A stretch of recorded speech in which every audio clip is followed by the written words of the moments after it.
Alright, chat, can anybody hear me?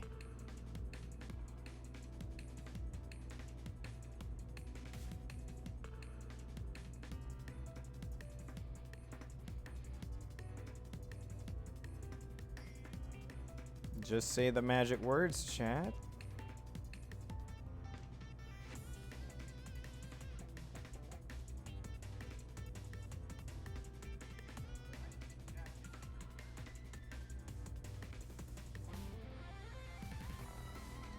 How's my audio? Is my audio okay? Is the background music too loud? I would like to know all of this information.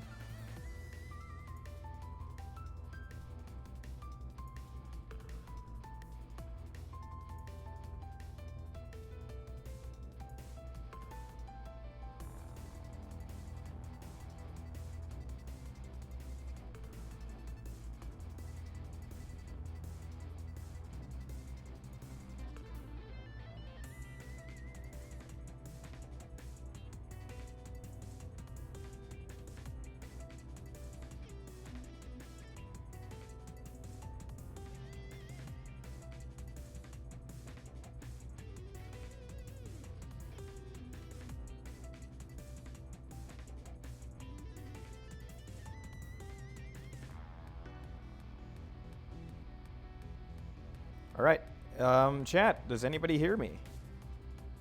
Because if people can hear me, I'm gonna go transition into the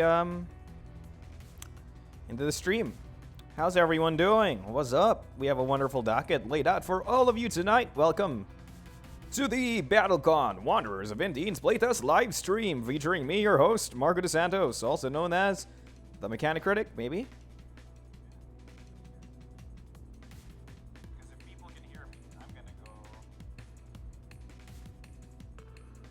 Does that count? Does that count?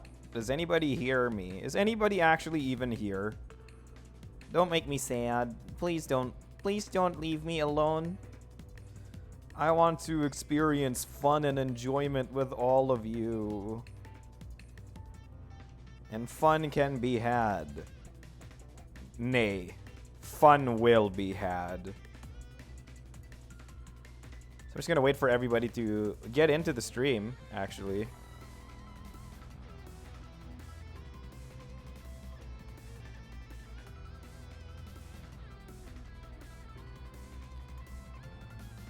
See, I'll even use my personal account to say hello on the live stream chat.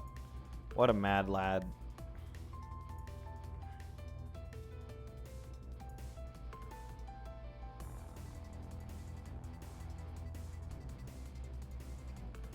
Alright, it looks like we are getting people on the stream. Hey everyone, what's up? Hi Michael.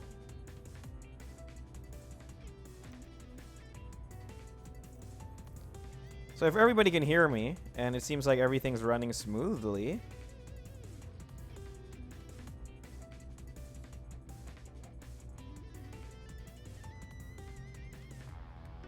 Nice one. Hey, oh, you're Quasar Jones? See, quite honestly, I was expecting you to be named Jones. But apparently your name is Michael.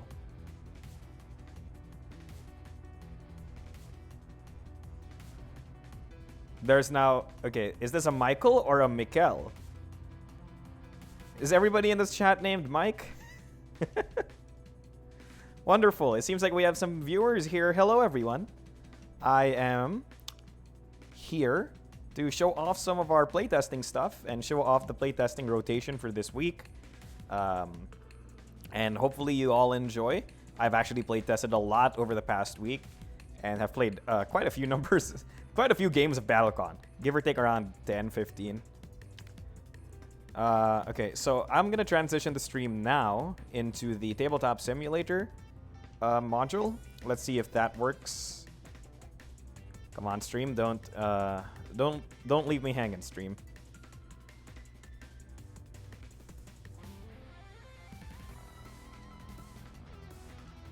Okay, see, the stream is leaving me hanging.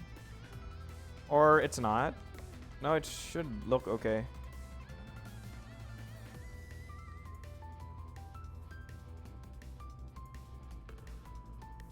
Oh, yeah, heck yeah, dude. Pronounce Michael. There we go. Yeah, I remember. Hello, everyone. Okay, so I hope everybody sees the board. I had to double check. That's why you saw me alt-tab a little bit there. I had to double check whether or not the Tabletop Simulator module was working. But here we go. We're back with the 4 characters we have for this rotation. So for this rotation, we have Takeshi, Eliza, Oriaxe, and Dolores. Dolores doesn't have art yet, sad to say. So let's lay out their character cards here so that we can all see the unique abilities, and I can give you the general play styles and what they generally do. Again, feel free to share the stream with your friends. If you have friends who like BattleCON, if you really like BattleCON yourself, or you just want more interaction in the chat, please feel free to comment, to ask questions. This stream is literally all about questions about playtesting, questions about character balance. It's not just going to be about me fighting somebody all the time. If we get that to happen, we can make it happen. If people want to join in and fight me after we do some explanations, that's also completely fine. If my audio is coming in perfectly well, then we're all good and game. So mics, since there are 2 Michaels in the chat. Hello, how are you today? Hopefully you're doing fine. I'm excited to do some playtesting for all of you. Well, rather talking about the playtesting characters and talking about some of the challenges and some of the things that I've found out over the past week while playtesting. Hopefully I can share some of my insight and share how we do balancing when it comes to BattleCon. And hopefully so that you can all understand how characters are, well, balanced overall. So I'm going to go in the order of like oldest to newest. So we're going to start with characters that we've already seen before, and then we're going to go toward the characters that we haven't seen before. So we're going to do it this Japanese reading style, which is right to left. So first off, we'll start with Dolores, who obviously is not from Umbrella Academy, but rather is a Malifay's sister.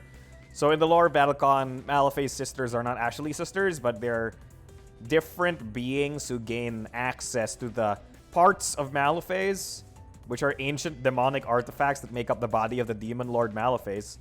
So Dolores has the wings of Malifay's. So essentially this manifests itself as a token, and she can ante the token to gain +1 priority and then move 1 or 2 spaces without switching sides with an opponent. And then the token goes into her discard with her attack pair and cycles until it returns into her hand. So if you've played characters like Vanna from the original War of Indines, or Indines, Dolores will seem very familiar to you. So when it comes to Dolores' cards, she's a very weird mobile control character, since all of her mobility is actually tied to her unique ability. So you'll see that on a bunch of her cards, she actually does not have a ton of mobility. So this one doesn't move her, this one doesn't move her, this one doesn't move her, this one doesn't move her. Only this card moves her. And it's not even before activating, it's after activating an end of beat. Which means that Dolores actually is one of the ironically most immobile characters in the game. Which I guess is ironic in a sense.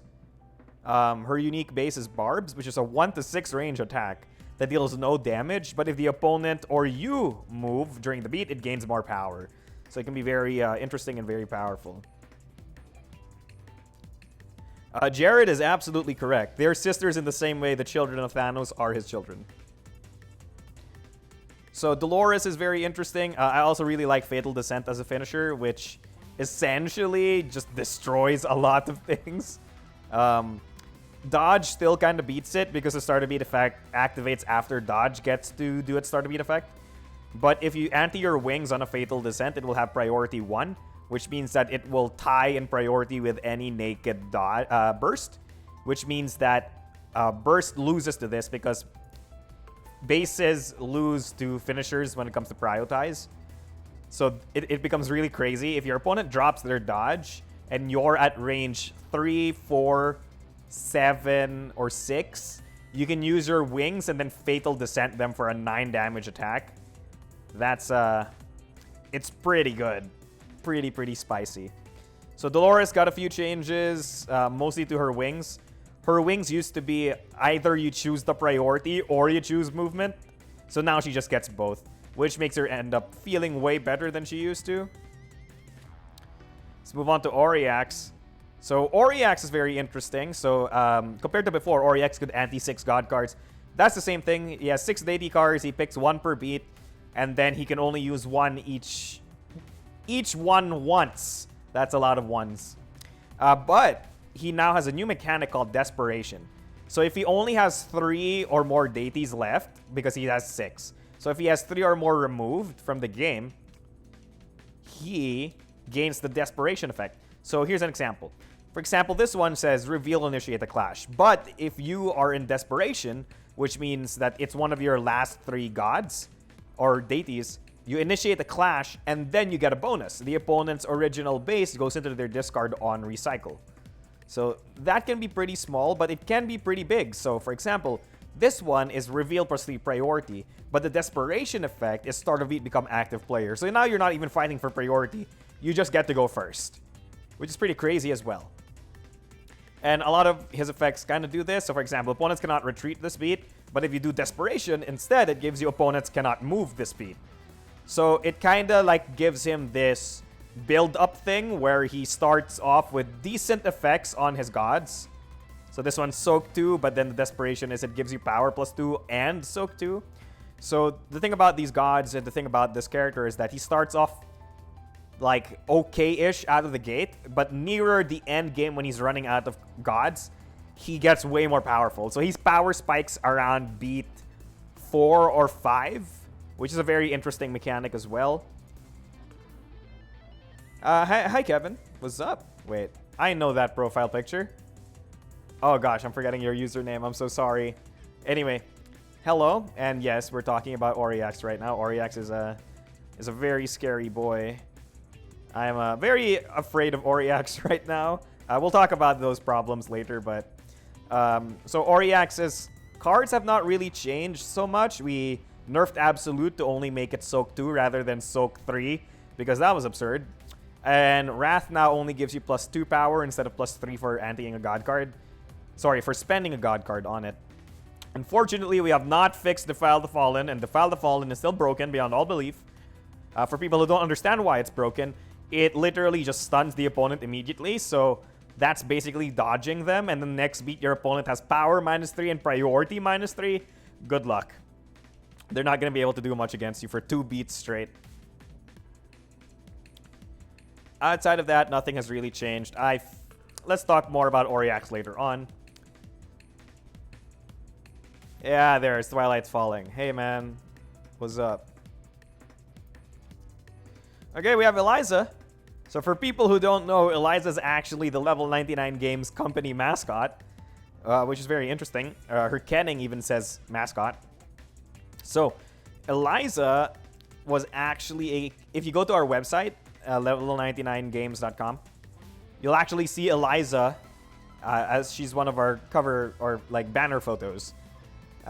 Brad originally started Level 99 Games as like a RPG tool company or something like that. Like he made apps for RPG games, and Eliza is like the embodiment of like the ability to create stories and stuff like that. So RPGs, whatnot. So Eliza's entire theme is about stories. She has 4 genre cards and begins with 2 in her supply and then 1 in her discard 1 and 1 in her discard 2. So whenever an opponent hits her, the opponent gets to pick one of her currently non-discarded genres and then force it to cycle with her attack. Right? So the thing that Eliza gets, though, is that when she hits an opponent, she chooses up to 2 of her genres to activate and gain the effects of those genres, and then they cycle with your current attack pair. So what are these ever so mystical genres that we're talking about? So we have the Beyond, the Grim, the Veil, and the Wonder. So these are essentially a bunch of hit effects that Eliza gets to choose from.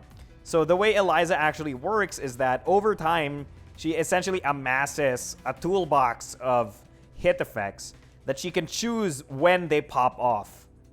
But she loses access to them if the opponent whacks her first.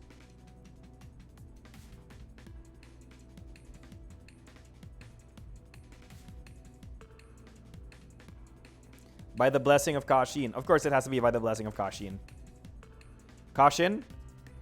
It's Kashin, right? Regardless. So, yeah. These are her cards. So, the Beyond ignores Soak. You'll find out why later. The Grim allows you to move directly adjacent to the opponent. Pretty powerful.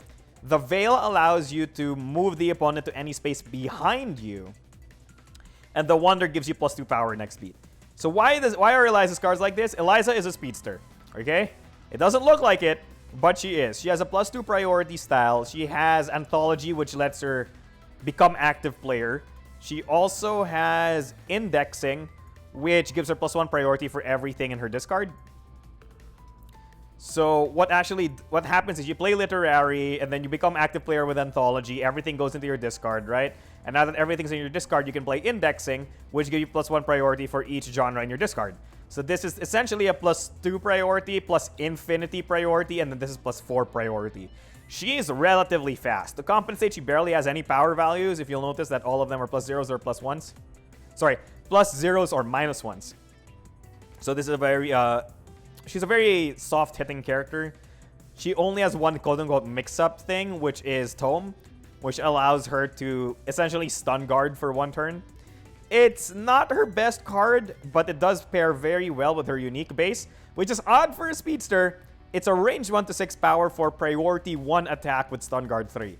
It is literally shot ++. It is a very powerful unique base. Rexan, eat your heart out, right? Like this is just like, you think Malediction was good?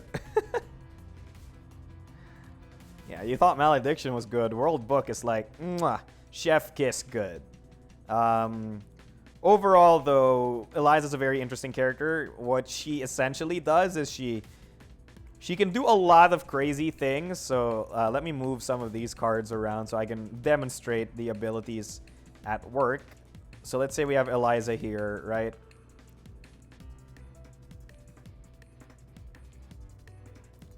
And let's just say that Oriaxe is here.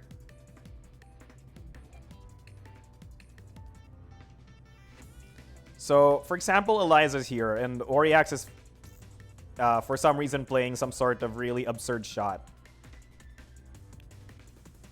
Rather, yeah. Well, so let's say the opponent is here, right? And Eliza's there. So Eliza could play something along the lines of... Let's see. Perhaps an Indexing world book. This might not look like a good attack, but it's fine. It's not a good attack. How about this? Literary word book. There you go. So what happens is, what if the opponent's playing a range 1 to 6 slow shot? Or something like that. Eliza can do crazy stuff like... So we advance. On hit, we can move Eliza adjacent to the opponent because of this. So we spend the Grim. Eliza teleports here. And then we can spend the Veil to move the opponent to any space behind you, and you put them there. And then after activating, you retreat 1 space. So you can essentially do that. Of course, it doesn't make any sense to just literally switch sides like that, but you can essentially easily create situations where you're starting, for example, here, your opponent plays a shot. You can go here with the Grim, put them here, and then after activating, retreat 2 spaces out of the range of their shot. It's a very powerful combination. Eliza essentially is a weird, like, spacing speedster. So yeah, she's very interesting in that sense. Yeah, her biggest weakness is that she currently has no damage. Like even if you're playing super well, you're mostly dealing 2 to 3 damage every turn. It's not that good.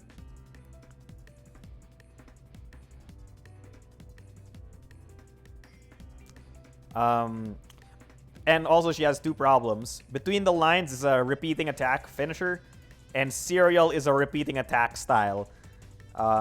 In the new BattleCON Wanderers or BattleCON Unleashed set, any character that we're going to release or reprint should no longer have these multi-attack clauses. So most likely Serial and Between the Lines are definitely going to get changed, mostly because they shouldn't do multi-attacks. They should just give her more power. Oh, and finally we're heading to Takeshi. Oh my gosh, Takeshi. Takeshi's gonna take the longest to explain, so... The cherry weakness? Yeah, Kevin's absolutely correct. That is literally the cherry weakness. Cherry is like, deals no damage because she has her unique ability to chip your life away. The cherry weakness is the fact that she can't close games because she can deal a decent amount of damage, but her damage values are meh. So if you need to actually deal damage and not just life loss, Cherry's in a rough spot. So we have Takeshi. Though to be fair though, unlike Cherry, Eliza does have Ignore Soak, so she has that going for her. So Takeshi is a character from Ranterworks, which is, I believe, Fabio Fonch. If you don't know who Fabio Fonch is, he's the artist for Millennium Blades and a lot of other Level 99 Games products, including Pixel Tactics. Yeah, you might know his other character from BattleCON, Mark PTO. So Takeshi's entire gimmick and power set revolves around the fact that he essentially has a bag of holding or hammer space, right? So if you don't know what hammer space is, it essentially is, like, you know in cartoons where like the Looney Tunes are able to randomly pull out a giant mallet from seemingly nowhere? That's hammer space. Takeshi's power set is that he has hammer space. So Takeshi, what he does is that he has 8 weapons. And he can pick one of them to start with.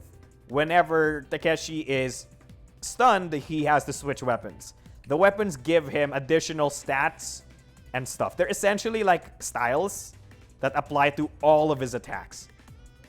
So what are his weapons? You can see them here. So you have stuff like breeze shooters, which gives you like a lot of range at the cost of power.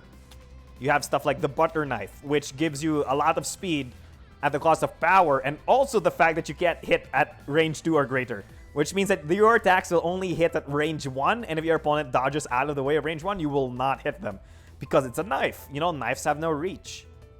You have the chill dispenser, or the chili dispenser, which is a flamethrower. It ignores stun guard, because how can you guard against an attack that is literally just fire? The Musashi, which essentially is just a good stats card. It gives you range, power, and priority with the weakness of the fact that you can't hit at range 3 or greater. The swords have bigger range than knives. And then you can't have stun guard. So the Musashi can't defend you from getting stunned. So you have to stun your opponent in order to make use of the Musashi. You have the Toothpick, which is similar to the Musashi, except the ability is that when you damage the opponent, they get pushed 1 space for each point of damage done. It's a baseball bat. You know, you whack them away from you. You have the Spinner, which is a Gatling gun. So essentially what the Spinner does is it has poor stats. It gives you decent range. But every time your opponent attempts to close in on you, they lose a life. You know, because you're doing covering fire. And after activating, you can retreat 1 space constantly, which allows Takeshi to constantly back up while essentially damaging you as you try to move in. Pretty cool. The Texas Import, which is wrong art. The art for this is wrong. The Texas Import should be a chainsaw. So it has range, it doesn't have power, but it allows you to ignore soak, which is okay. And again, chainsaws have more range than knives, so it makes sense.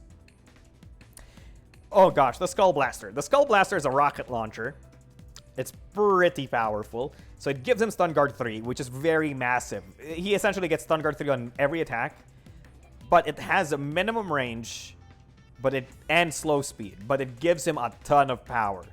So the Skull Blaster is really scary. It also has the walk back every turn effect. So the Skull Blaster is almost always primed to be able to hit the opponent. So the opponent doesn't constantly drive into you or advance into you. You're dodging him constantly. He's essentially Gilgamesh from Final Fantasy. Yeah, correct. You're not wrong. Except Gilgamesh from Final Fantasy can only summon swords, I think. Right? Correct me if I'm wrong.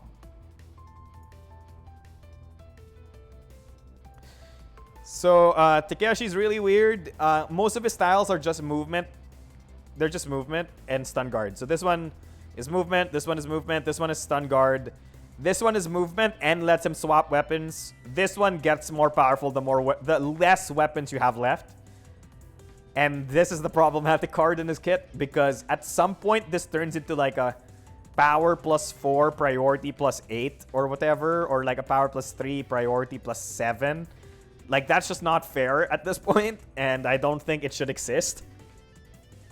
So yeah, it's a pretty scary card, to say the very least. Holy heck. Arsenal, man. Yeah. Arsenal is very very rough. Very rough card to deal with. Oh, and of course his unique base, Throw, allows him to throw his weapon. So the thing about it is that it ignores the range modifiers, again, because a lot of his cards say, like, your attacks at range 2 can't hit at range 2 or greater. So you can, for example, just throw your butter knife. So even if your opponent is at range 4, you can throw and still make use of the butter knife, but you lose the butter knife afterwards. So what are some of the toxic things that Takeshi can do? Because BattleCon's all about toxicity, right? I'm kidding. But here's some of the crazy stuff you can do with Takeshi. Let's say you have the butter knife up, right? And so for example, we're here, and let's say we have butter knife, and your opponent's like, yeah, Takeshi can't hit me from this range. Oh, little did the opponent know. So what happens if we do surprise drive? So surprise drive is a priority of 5, which isn't bad at all. Priority of 5 because the butter knife gives you a priority of +2. So surprise, so start a beat, you advance 1 or 2 spaces. So we'll advance 2 spaces. And then start a beat, you may discard your active weapon. So let's discard our active weapon. And then let's pull out, I don't know, for example, the chill dispenser. Right? And then now we drive. And then you hit your opponent for 5. Pretty gross. Pretty gross. Of course, after that, you can follow up with heavy strike. So this is a 7 power attack with -1 priority, meaning it can't be clashed. And then it has 1 to 3 range. Like, if your opponent doesn't dodge you, you just destroy them. It's a rough time. Takeshi is really good. Let me read some chat. Yeah. Way better than the Solace Green style. I mean, is the Solace Green style the one where she can add a new thing and gain its bonus? I actually forget what the Solace Green style is. So let's look into it.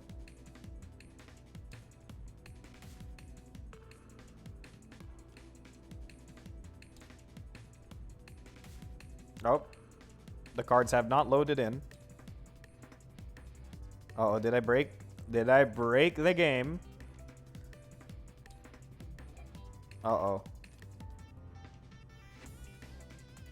The cards aren't loading in. Oh, there you go. Tempered. Tempered's not bad. It can go to +3 power, right?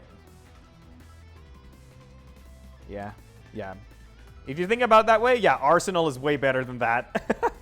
Arsenal is just insane. Yeah, Arsenal is just way more insane compared to that. Like, oh gosh. So what are some of the problems I've encountered with these characters? We can talk about them now. Feel free to keep asking questions, chat. I know there are currently 12 people watching, so feel free to ask questions. Don't hesitate.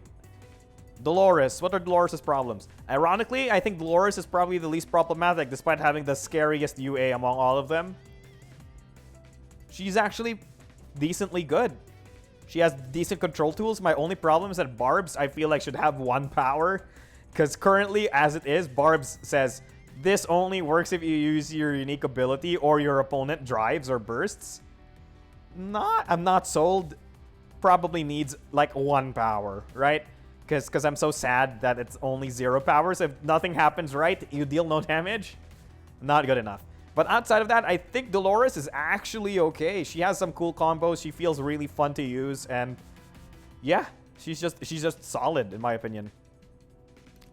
Oriaxe. Oh gosh.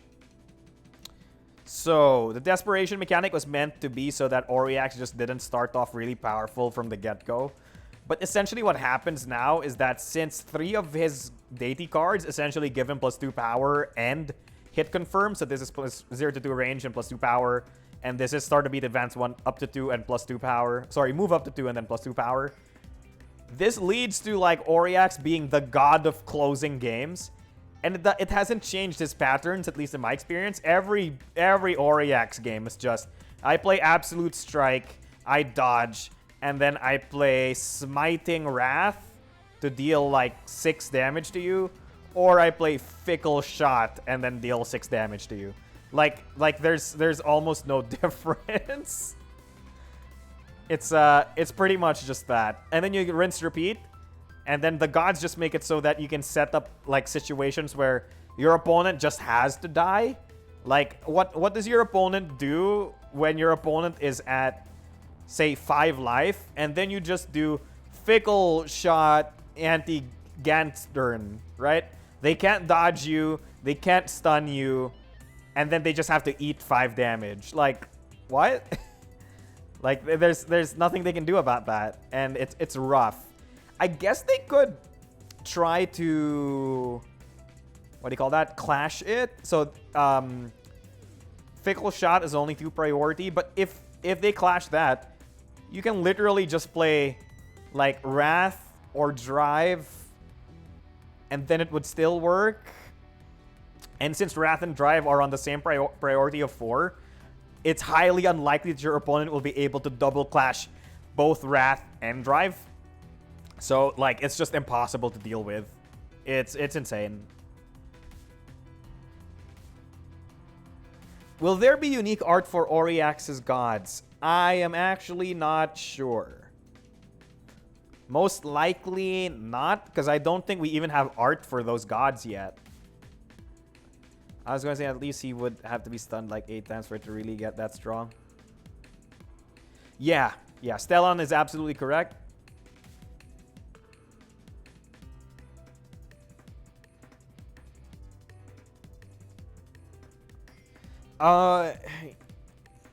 He doesn't even have to come from behind. That's the thing, Kevin, right? Like, because a good Takeshi rotation basically has him purposely throwing his weapons away. Mostly because he doesn't want to keep weapons for too long, because they limit his options a lot. So what you usually want to do is either cycle from long-range weapon to short-range weapon to long-range weapon to short-range weapon. So that's kind of what happens. So for example, like you use the toothpick to bat them away, then you toss the toothpick, and then you switch to like the rocket launcher or the guns so that you can like shoot them. And then as they come in, you keep shooting them. And then when they're melee again, you use surprise to switch to one of the swords or the knife. And then you hit them again, and then you rinse repeat. It's pretty rough. It's a pretty rough rotation that you have to deal with. Takeshi is really good. Like borderline, I might say borderline broken. Nowhere near as broken as Oriaxe for sure. But Surprise in conjunction with his weapons is just so good. And let's not even forget the fact that, where are you? Arsenal is just Clownsville, right? Like Arsenal just it's just crazy. So we're thinking something about, I'm thinking something along the lines of Arsenal should probably just become a flat bonus. Like if you have 4+ weapons discarded, Arsenal becomes a +2 power, +2 priority, and that's it. Rather than having it scale infinitely until it becomes a completely unbeatable attack. And then we have Surprise. I'm pretty sure Surprise should keep the start of beat. You may discard your active weapon because that's cool. And that's really awesome. So Surprise should probably just lose its start of beat advance 1 or 2.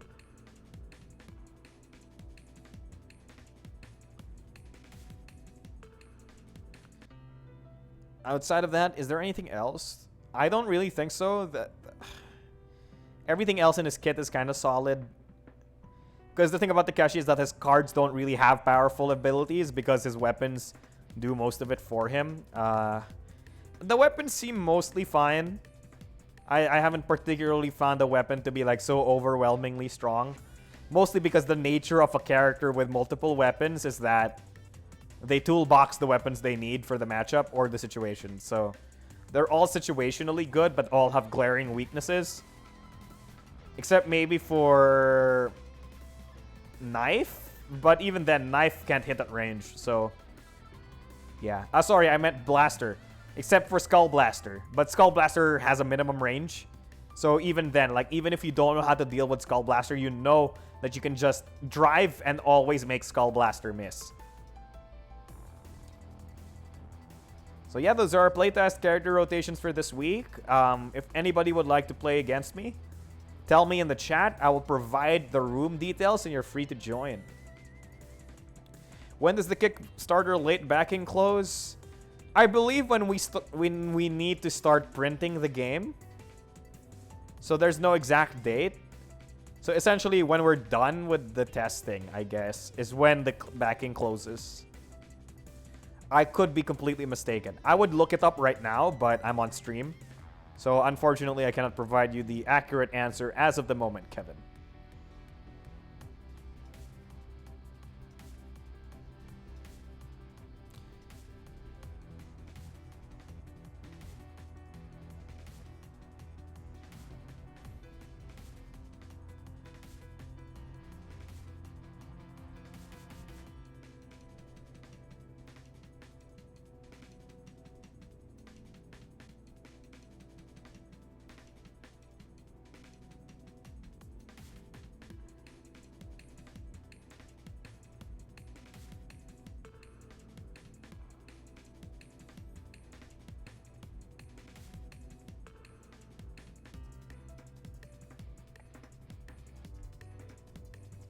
So I'll take this opportunity to just keep answering your questions.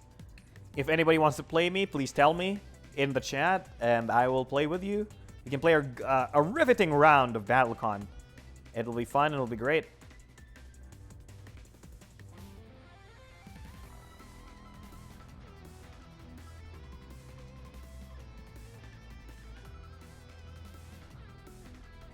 I believe Korra's done. At least, I think, from what I know, Korra is actually just done.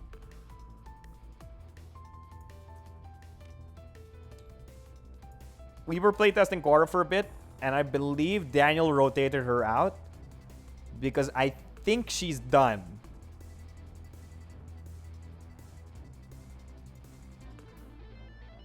Korra's real rough, man. It's really hard. I'm really bad at fighting Korra. But yeah.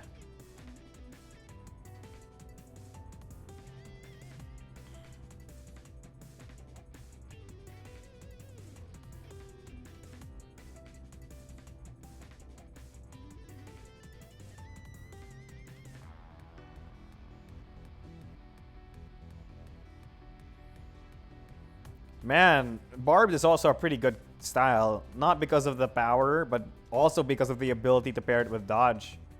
For a range 4 quote-unquote dodge. That's really good. Yeah, Korra's pretty fun. I'm bad at playing against her, but she's pretty good.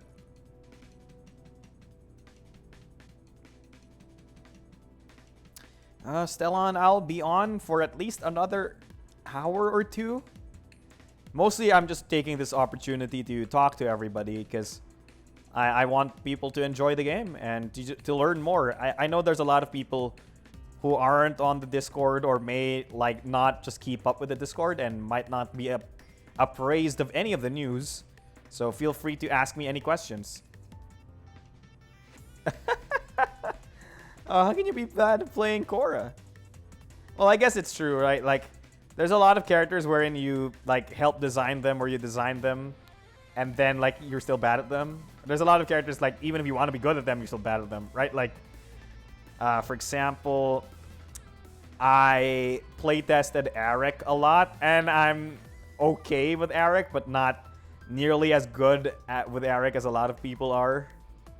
Granted, most people will say a monkey can pilot Eric and it'll work, but you know what? You're not wrong, but also we nerfed him and he's fine now, okay?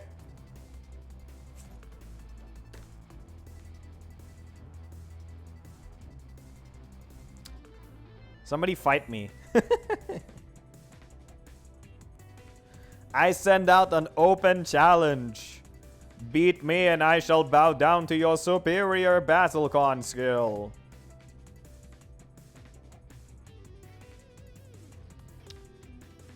How's everybody else in the chat? If you don't mind me asking, chat.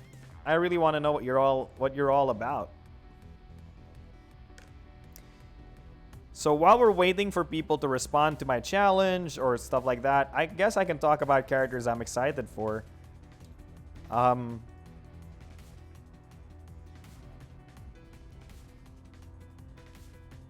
So I don't know who's coming up next, but I'm particularly excited for characters like Zal Ezra,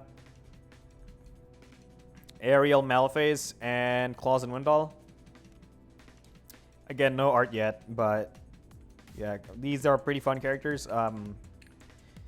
Claws and Windall play ping pong. That's their unique ability. Instead of moving past someone, they can slam into them, push them, and then damage them. So yes, that means Claws and Windall can dodge and then damage you start of beat with their dodge. That's insane. Ariel is very similar to Demetros. So every time you hit Ariel, she gains +1 power permanently. And she can have up to 3 of that. So she can just gain +3 power permanently. And then when she antis them, it turns into +2 power. It's wild, man. Ariel hurts a lot. Oh my gosh. Ariel's painful. Very, very painful. And then Fel can turn into like power +4, prio +6. And her unique base is pretty powerful too. It's like Rake can turn into a 1-2 8? Because the +3 from your unique ability and then +3 from the on-hit effect. So it's like a 1-2 power 8 priority 4. Good luck, I guess. Like you just do Proud Rake. Oh. Disgusting. Completely disgusting. And Zal Ezra. It's a long, unique ability, but essentially what it means is that Zal Ezra plays 2 bases every beat, and then they combine to form a... They combine. So Zal Ezra's ability is essentially, like, for example...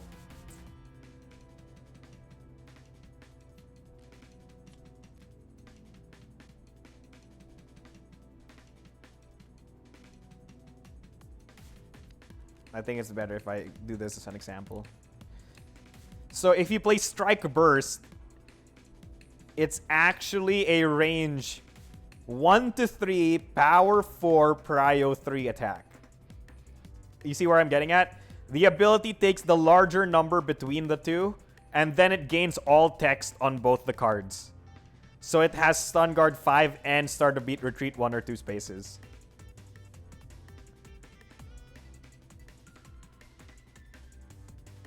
And I believe his unique base is really stupid. Like, yeah, there you go. It has 4-4-4.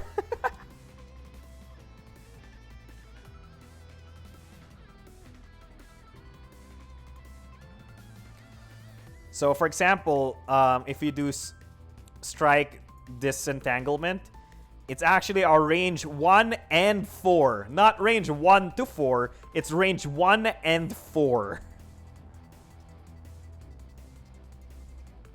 So it's pretty wild.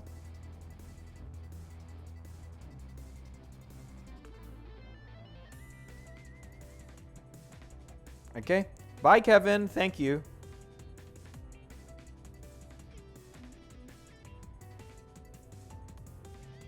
Yeah, Ariel is the right claw of Malphase, I believe.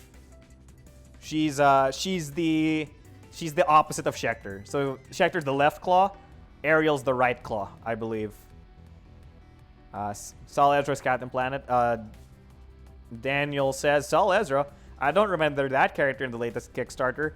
I believe Zal Ezra was one of the stretch goals. I think we met him. If we didn't, that's fine, because any character we didn't meet as a stretch goal ends up turning into like a character pack that we release somewhere later down the line. All of these are on the public BattleCON tabletop simulator mod. So feel free to look at all the characters if you want, because all of them are there. So none of these are particularly playtest exclusive, so to speak.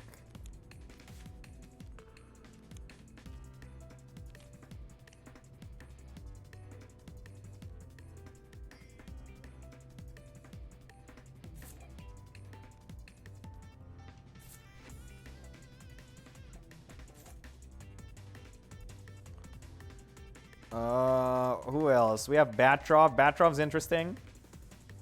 Andrus is also pretty interesting. And Victor is also very interesting. Albeit complicated. Himmel's pretty fun too. Batrov's ability is that he's a show token. So like Hikaru, Eric. He has 4 tokens. Each one does a different thing. And then he can anti one. His styles let him regain the tokens. You know the effects, So the thing is, he can increase the priority of the increase or decrease priority by 1, or increase/decrease power by 1.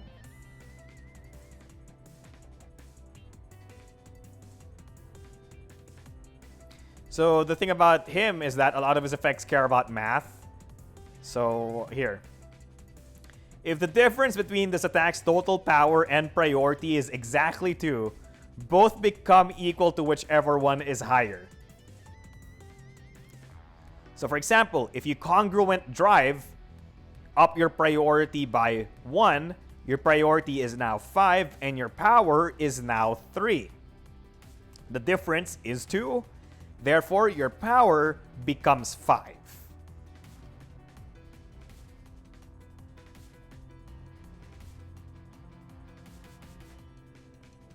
Hey, Jason. Yeah, Claws Wendell.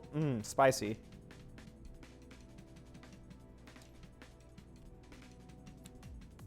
We have Andrus. Andrus is Vana updated. So essentially, Andrus has 2 Divine Rush tokens instead of just 1. And they're like 2 sides of a Divine Rush. One gives him defense, one gives him offense. And he has a bunch of cards that care about whether or not he antied multiples or single one of his weapons.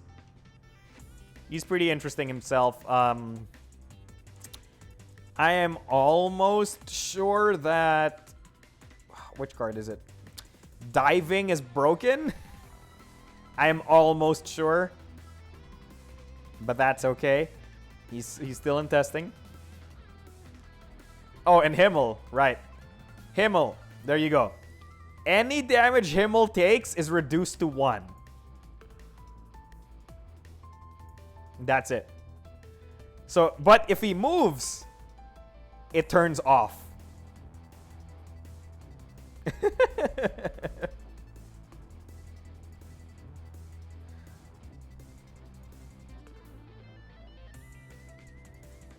Oh, Himmel. So Himmel is really crazy because he has a bunch of cards that just say stun guard 1. So it essentially means that Himmel can never be stunned unless you move him.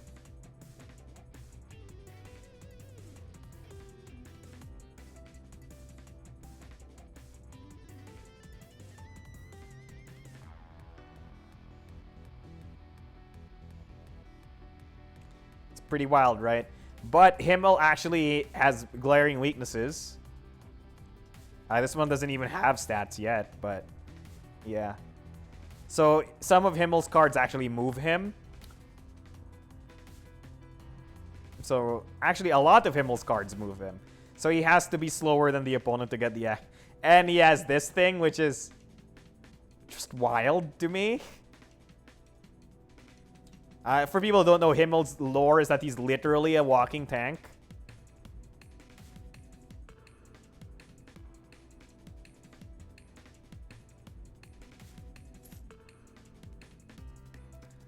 There you go. There's some of the characters that I'm really excited to get to testing. But currently we're testing these 4.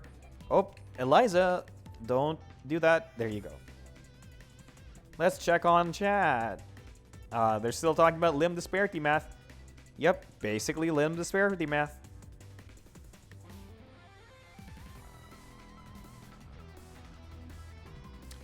Alright, does nobody want to take my open challenge?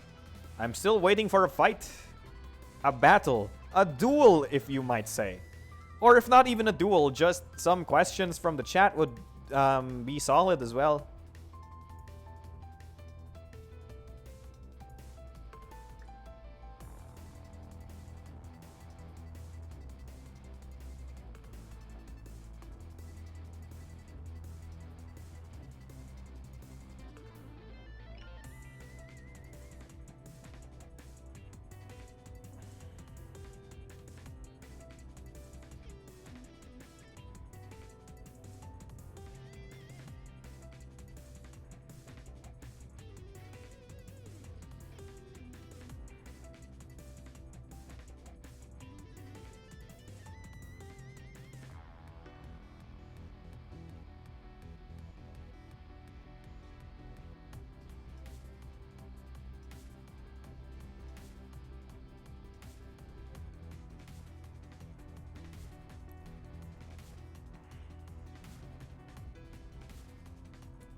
I am awaiting a challenger. Somebody please fight me.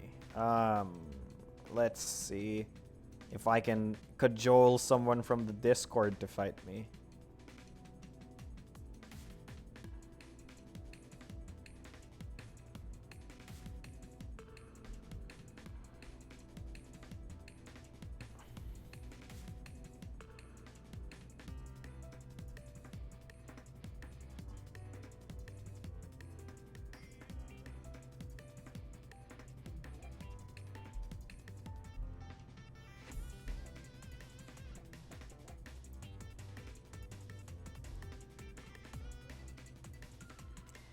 No, that was a great joke, Jason.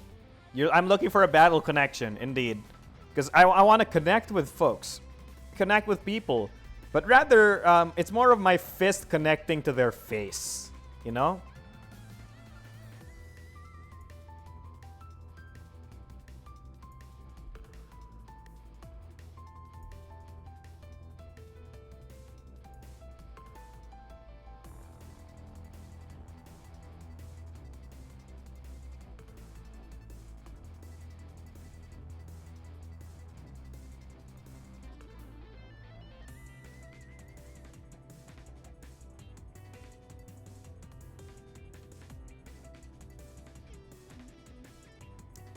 It's completely fine. I'm just gonna look for somebody else on Discord if nobody in chat wants to fight with me or can fight with me.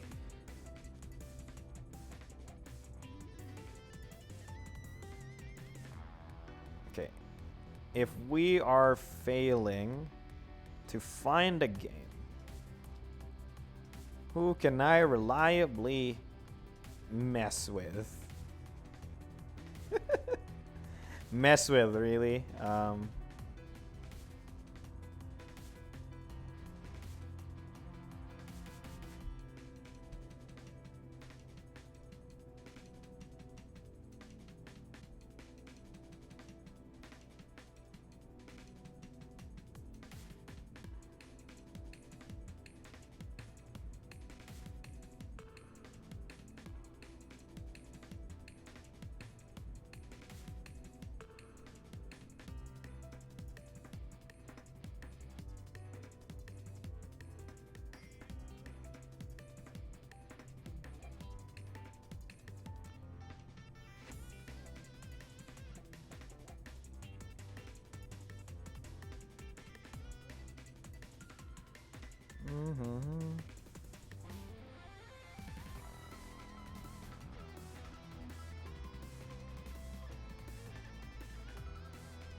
I am, sir.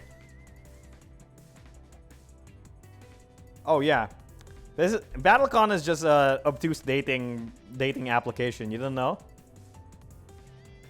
You connect with your fists, and hopefully it leads to connecting your hearts. Battle connection. Find your battle partner today. You know, something like that.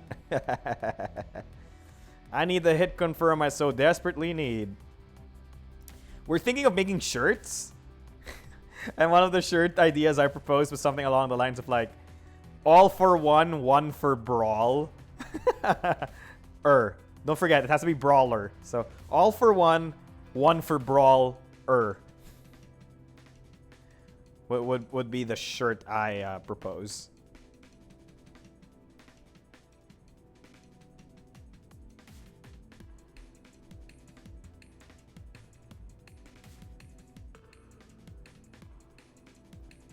Okay, I found somebody to play against.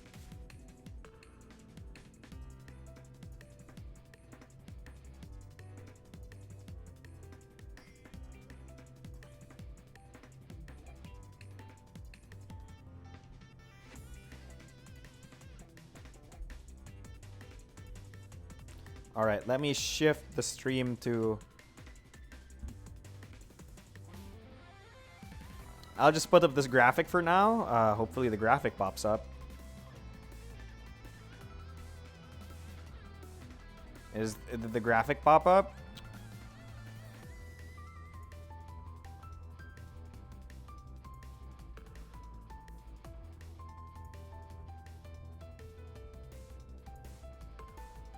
Good evil Hikaru skin when? Man, you gotta ask Brad for that. I cannot answer that question, unfortunately. I'm looking for someone to share my magic numbers with.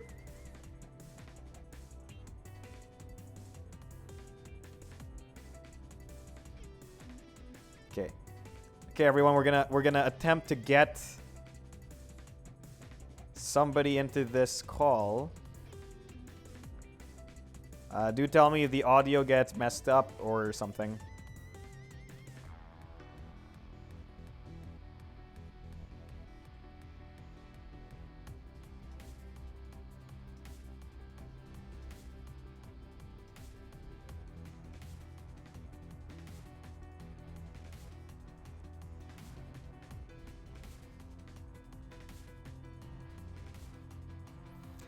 That's the best. I would make a shirt like that. Hey, Pasture, what's up? Yep. Chat can... Yeah, I can definitely hear you.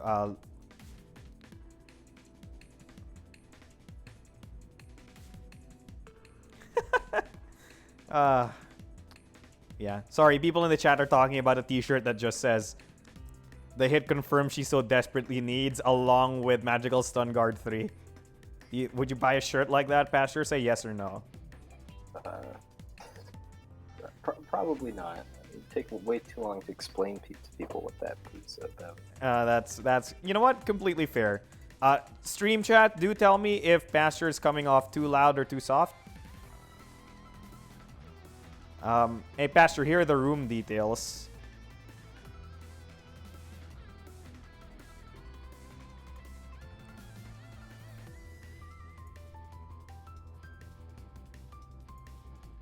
Did you get the details? Yep. Sounds good to me.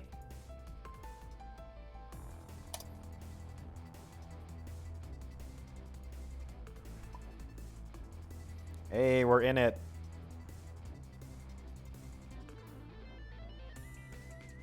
So welcome. We've been all right, take care, Kevin. Don't text and drive.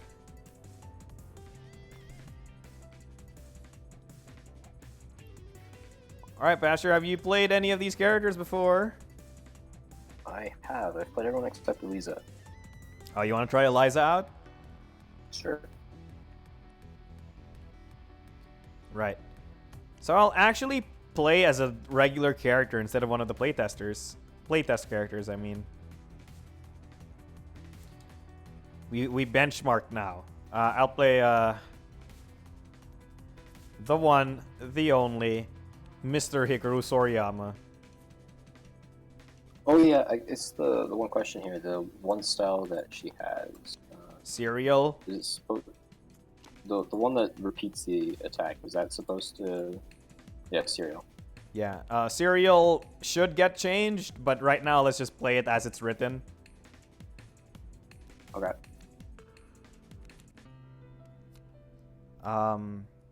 Shucks. Can you also create a reference? I usually don't play with references when we're doing Exceed, but for BattleCon I have to do it. Let me promote you. Chat, do tell me if you can hear Pasture correctly.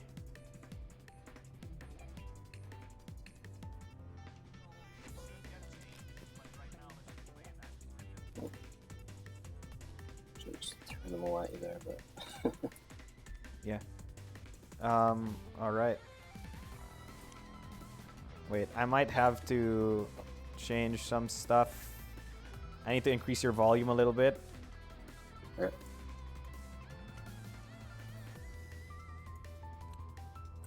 Alright. Say hi, Pasture. Hi, Pasture? Oh no. That was a dad joke, wasn't it? Oh! No, that was what I thought you wanted me to do. Oh no, that was a dad joke. How dare you do that to me? On my stream. Alright, Eliza's cards. There you go. Let's keep that as reference. And you already have the Hikaru thing, so you should be fine, right? Yep.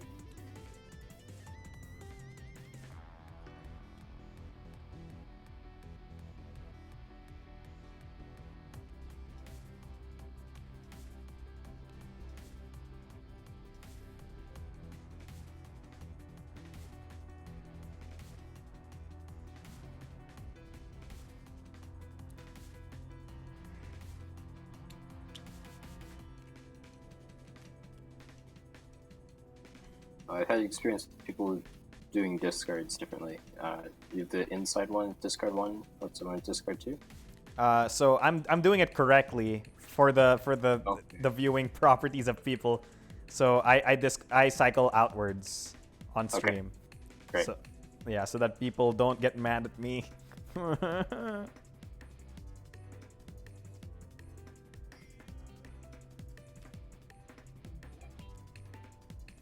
Maybe we should check again. From my memory, that's like not mentioned. I mean, at least in the rulebook for Fate is one I. For Fate, I believe in Trials it says that you should cycle outward. Okay. My Dadly Force. Jason, good game. How dare you do that in my chat? How dare you make me read that?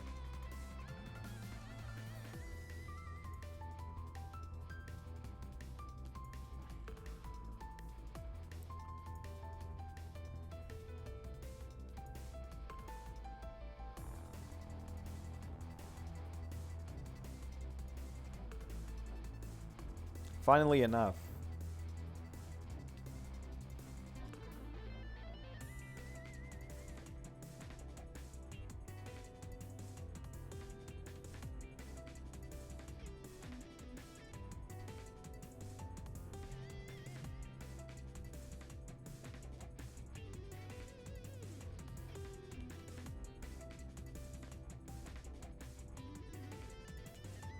All right.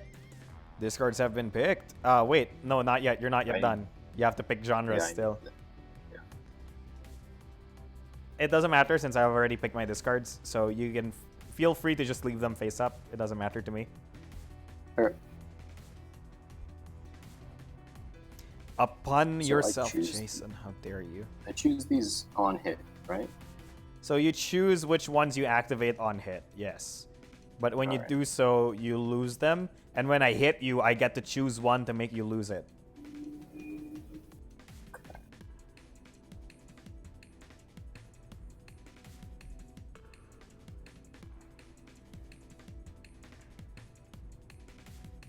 Alright, I have to pick a finisher. Alright. Oh yes, the tabletop snapping. Yeah, I'm sorry. I can attempt to fix that. Oh, sorry about that.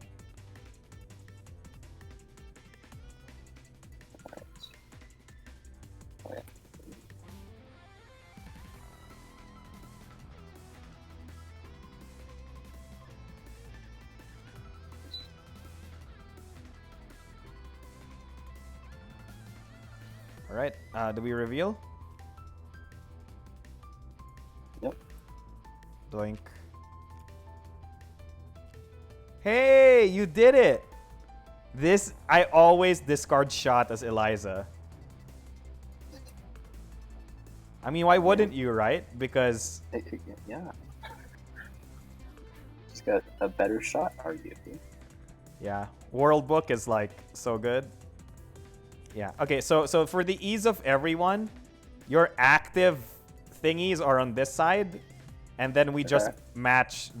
We just match them like this, right? Okay. So you just so like keep 2 piles of these. Yeah. So this is connected here, and this is connected there, right? Okay. All right. That's a physical table. Sorry, a tabletop simulator limitation. That's not in the physical game.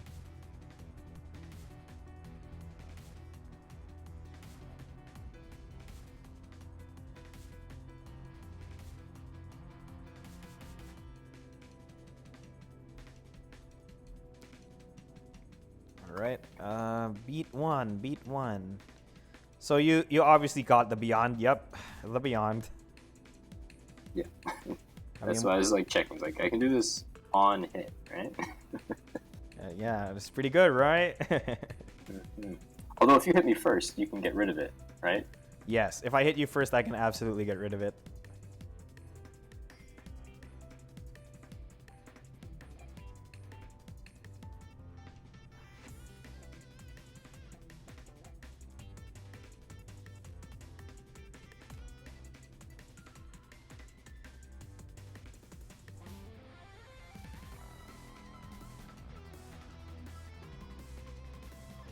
Oh, right. I forgot to give us force.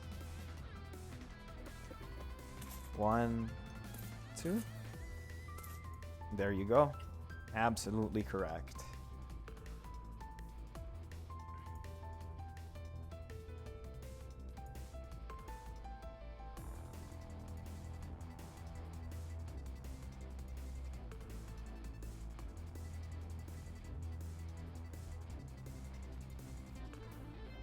An exciting game of BattleCON.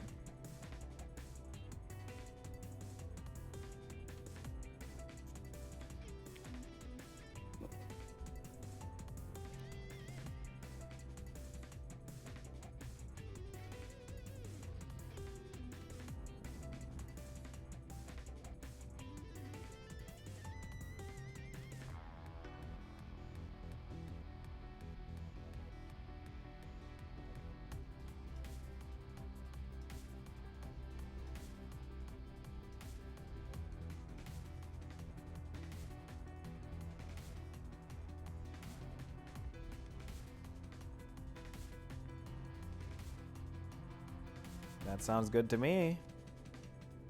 Alright. Cool. Pasture, let's flip a coin to determine who has priority at ante. Alright. Let's spawn a quarter. Alright. Call heads or tails. Heads. It's tails, so I got to choose. You must ante first. Alright.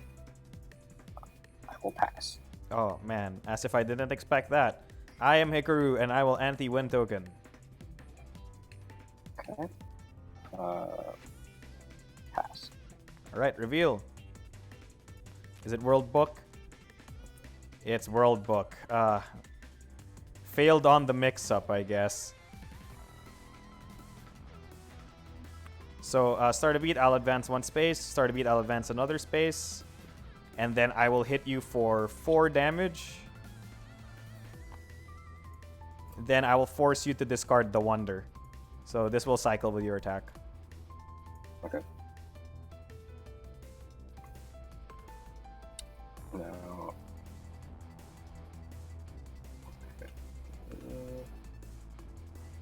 I will keep Beyond. So I don't have choose up to so I don't have to add that. No. All right, so I'll just hit for 4 then. Yep, we trade. 1, 2, 3, 4. That's great. I think that's the end of it all. We cycle. And I no longer have wind token. No. We both gain 1 force as well.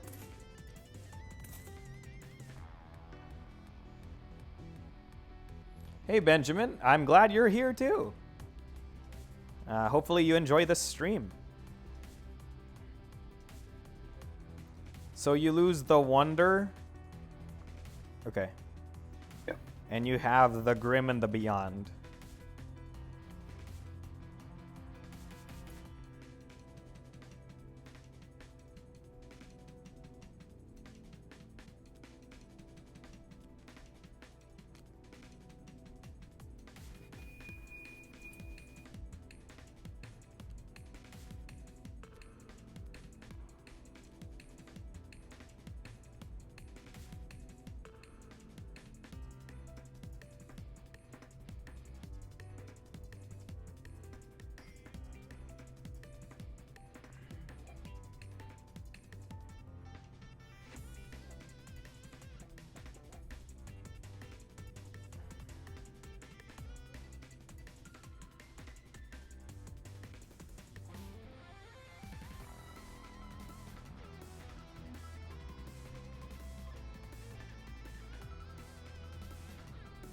You all feeling good, chat? You all feel nice and dandy?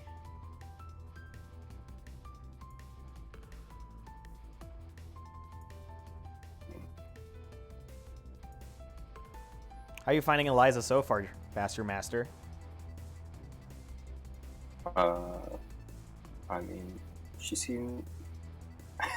I guess there's not a whole lot that stands out, I guess is what I'd say. Yeah. I mean, obviously ignore Soak, but that's very dependent on the matchup as far as whether that's something to care about. Yeah, that's completely fair.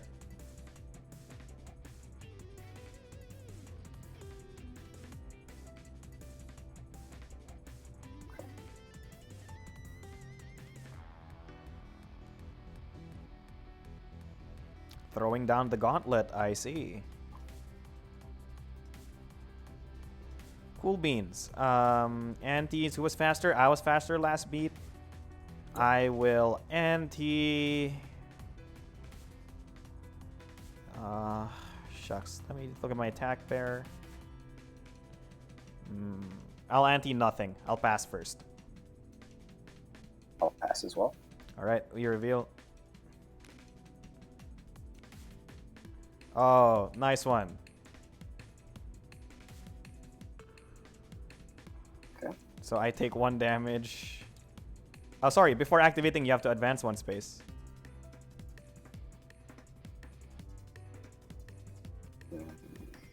So actually, on hit, I can choose which order if I want to use the Grim. Yes, you can use the Grim. I don't think it really... do I want to be in the corner here? Because after I get to... I can't quite get out of range. You can't quite finagle getting out of range. No, almost. It was close. Okay.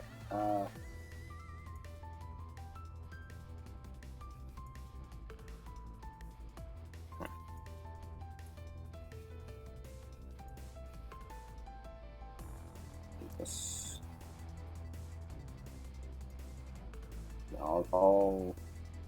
Yeah, I won't use the Grim. Alright, so you'll push me back. Yeah. And then you'll retreat into the corner. And then that's it. I will... So on hit, I get to regain an elemental token of my choice. Sorry, I take 1 damage for that, right? Yep. I am not stunned. I will regain my wind token. And then I'll force you to get rid of the Beyond. And Take 3. yes, you take 3 as well. Okay, and I believe we just regain force. And we regain cards.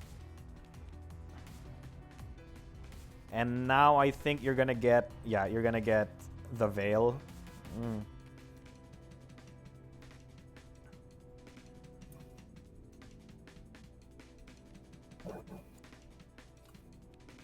Yeah. The Veil plus the Grim is probably the scariest combination you have.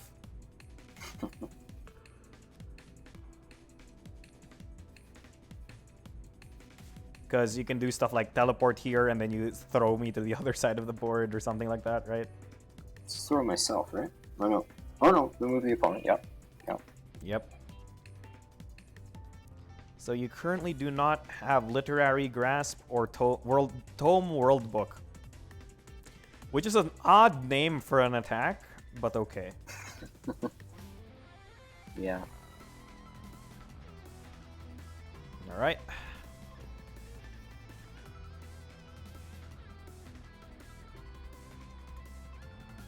Almost need to be flipped there.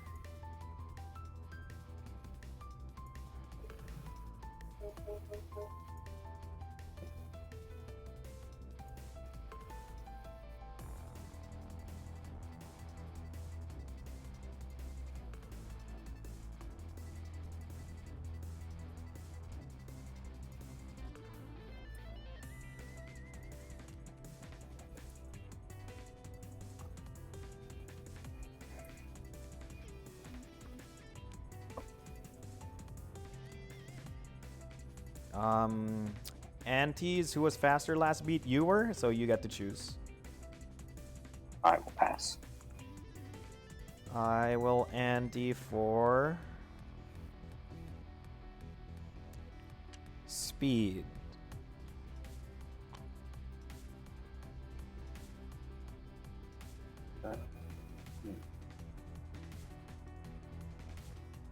Alright, pass. Alright. Reveal.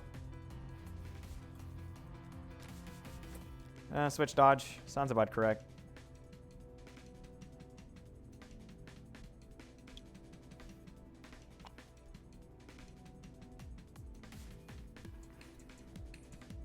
I'm assuming you're not adding anything. Nope, I'm obviously not. The question is, are you going to take center or not? Ooh, taking center. Yeah. Alright. Now you have the Wonder as well. This is going to be scary for me.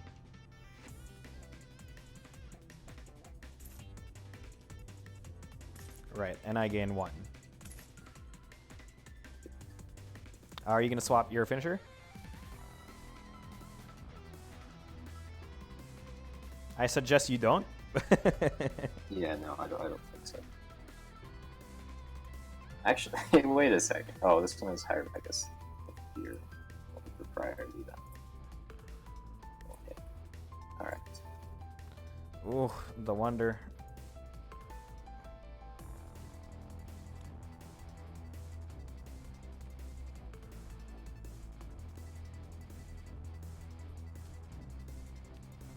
The Wonder is super scary to me.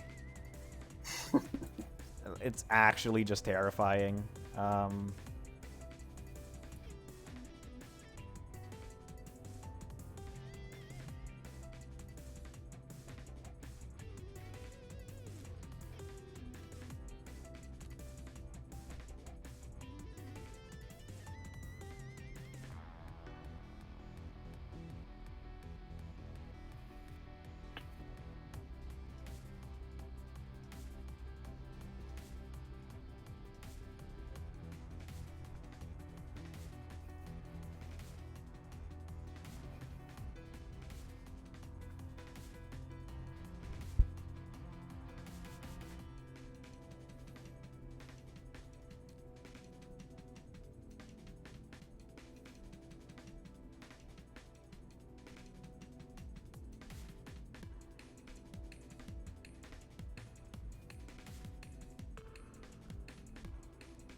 How's everybody in chat doing? People enjoying this Eliza versus poster girl versus poster boy action, you know?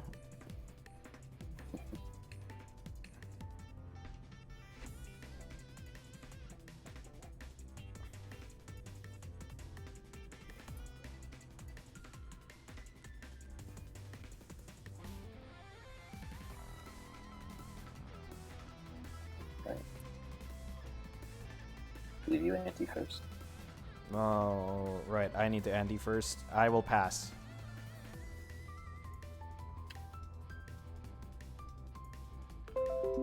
Oh, Windows threat protection, no. Alright, Pastor. Will you pass or not? Will you pass? Sure? Eh? Eh? How many times have you heard that one? So you pass? So, yeah, we both passed. Yeah. Alright, reveal. Tome Strike. Very... Okay. So I'll advance one. I'll advance one and deal 5 damage to you. Okay. Now I can do a few things.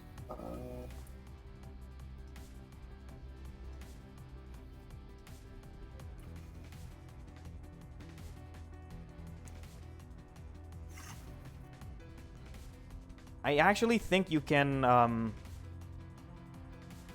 so you can actually discard all 3 to deal 7 damage to me right now. But that would pull discarding. For each, That would right? pull you out of range. No, for each it would do this, right? It's for each. Okay. All right. At least as far as I know, that's how it should resolve. I can double check with Daniel right now. Let me just double check. Yeah, I guess if it was the other way, it would say discard any amount, then pull that many spaces. Yeah.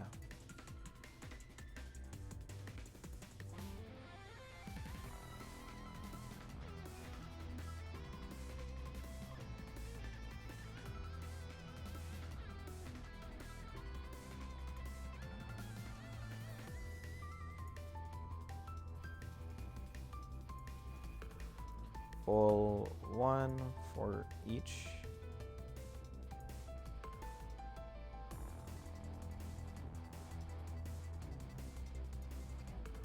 Nice read, by the way.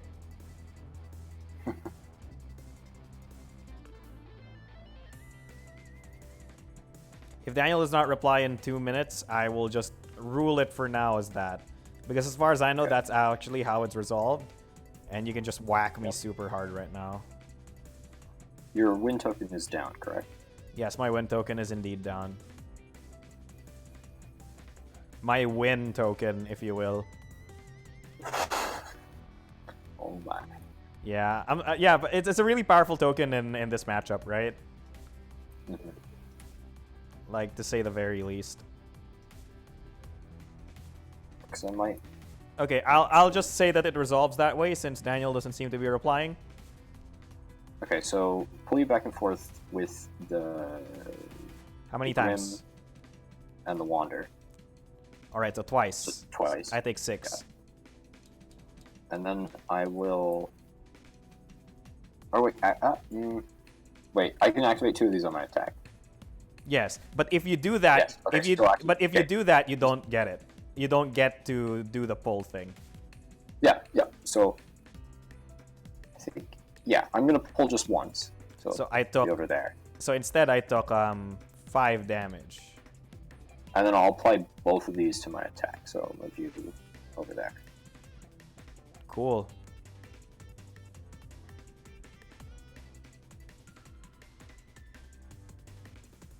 Right. So both of those go into your attack. So now you have +2 power. Yep. That's terrifying.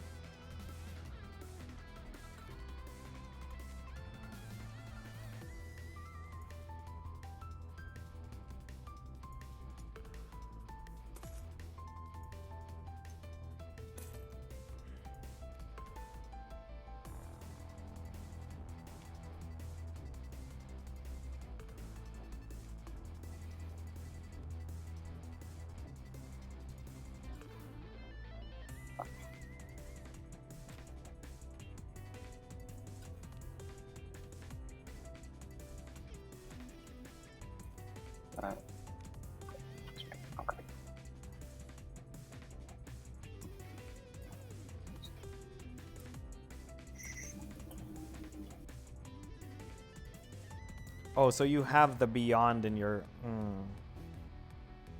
Yeah. Oh, also let's generate a... Sorry, components, go pieces. This just symbolizes that you have the +1 power from the wonder. Okay. Yep. Let's call it red. There you go, so that it looks like power.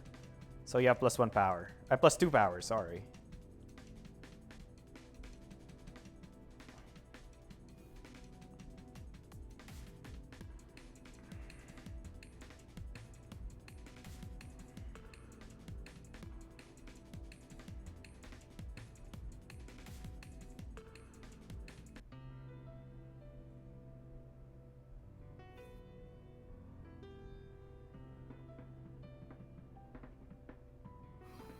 I have gotten confirmation that it is indeed that way.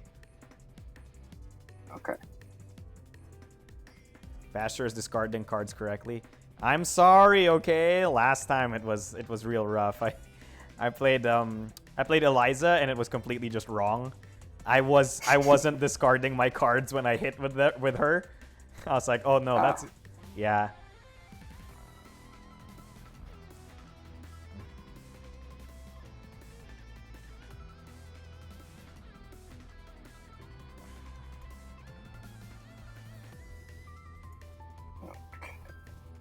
This is arguably the most BattleCon game of Hikaru I've played in a long time.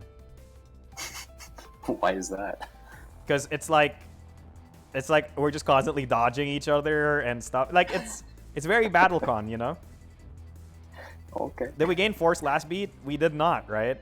I did. I got my force. Oh, so we both did because you're 1 force ahead of me, so we should be correct.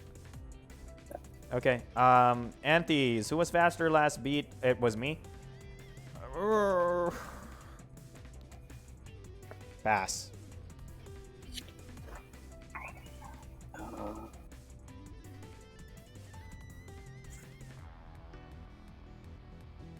I will ante for power. Oh, jeez.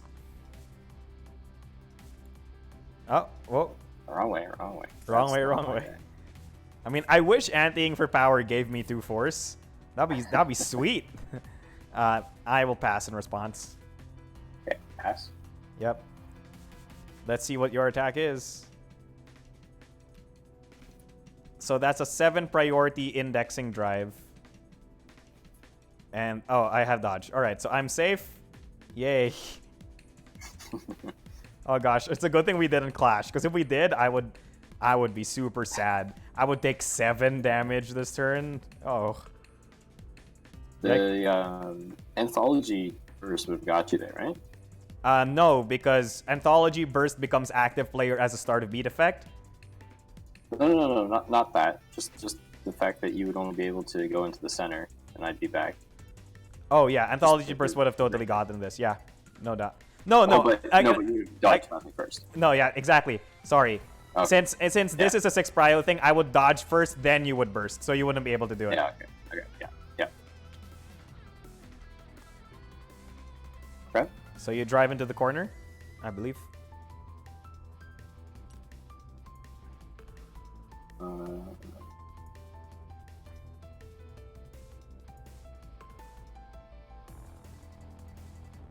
That's weird. All right. We regain all the cards.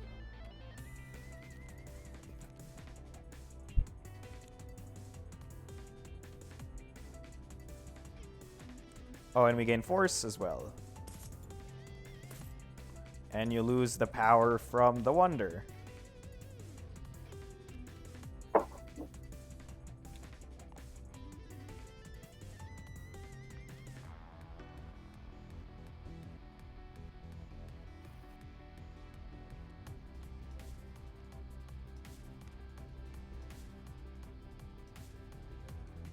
And you only have the beyond? Okay.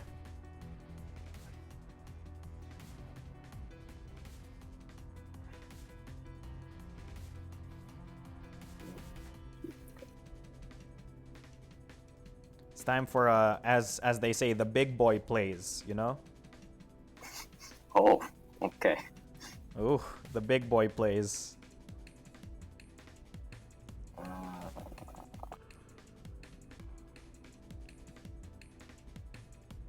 Decisions to make here. Can you finish her? Okay, you can't. You can't yet.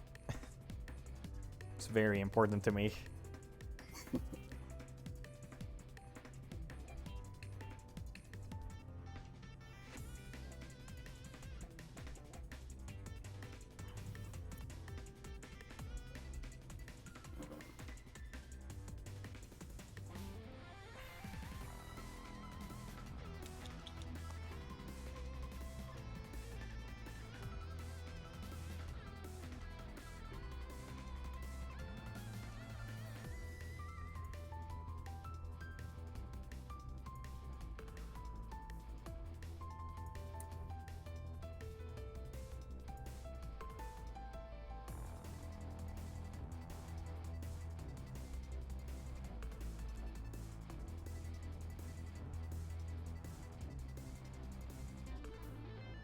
Okay. Yeah. Antes, I believe, go to me since no you because you had 7 priority. Okay.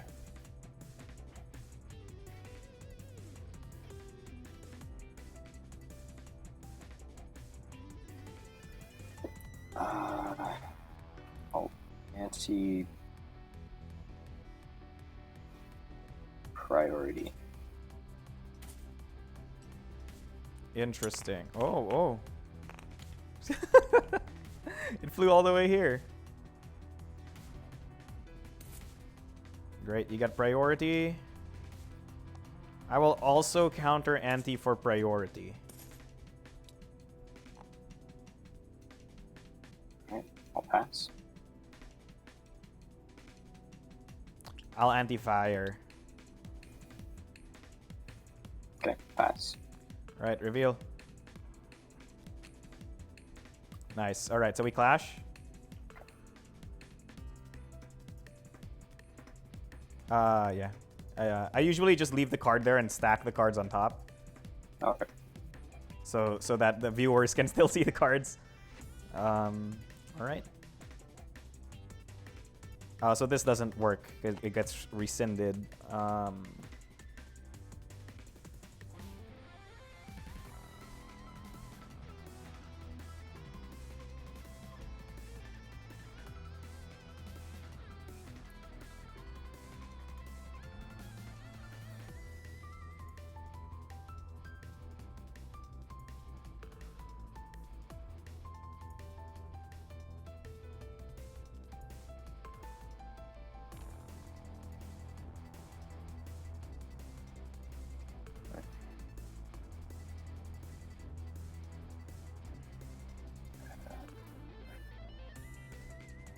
Your just gotta check with your base does again. Oh. It's grasp. My unique base is grasp. And recover a token, yeah. Okay.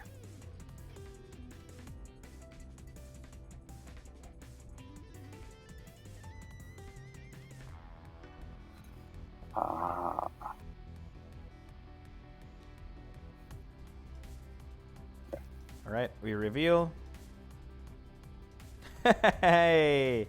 Alright, so we just trade 4-3. 1, 2, 3, 4.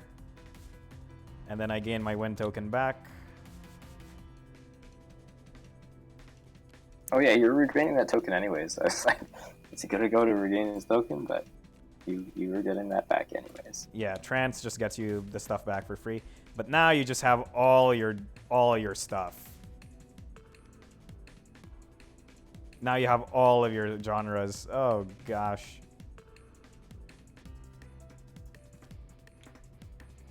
Having to deal with this is gonna be rough. Oh, but Anthology can't hit at this range. Ooh, safe. That's correct.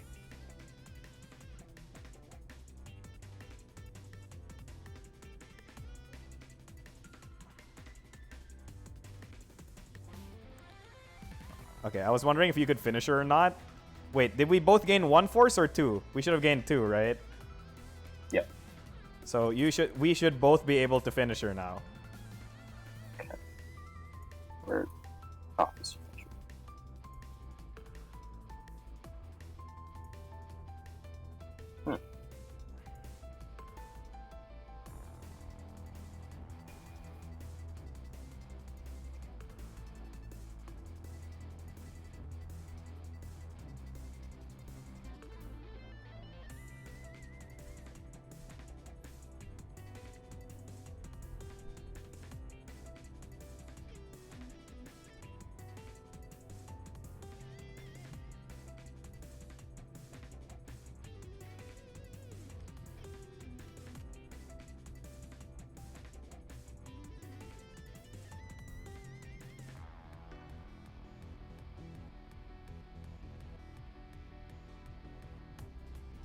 On the, I mean, this is going to be changed, but for the repeat attack thing, that repeats the whole activation, correct? Yes, it repeats the whole activation.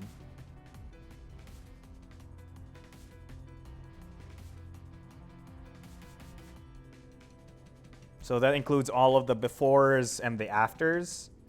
And if you're asking, I believe Serial if you have 4, Serial lets you attack thrice in 1 turn. Yeah. Yeah.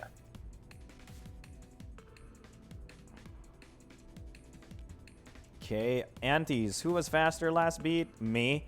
So dumb. I played shot and I was faster.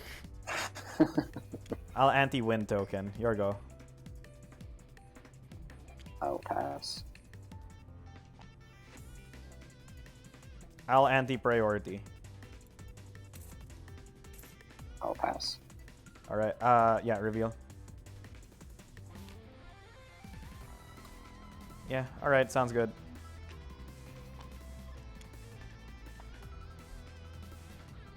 Where do you go? Alright, and I'll go here.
Oh, did we gain force?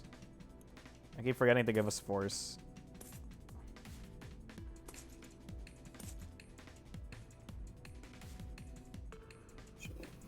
Six.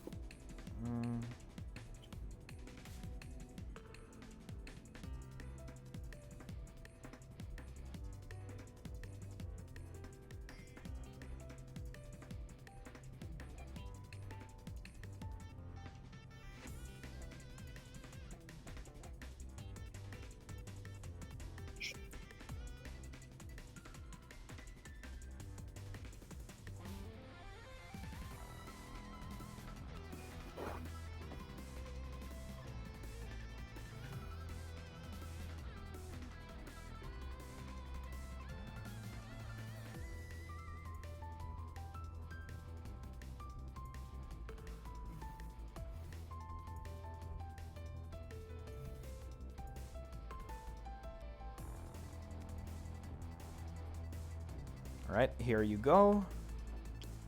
Antes. Who was faster last beat? It was me. I will pass. I'll also pass. Alright, reveal. Alright, literary. Okay, I'll go here. Okay. Switch sides and then retreat Retreat 2. Yeah, sounds good.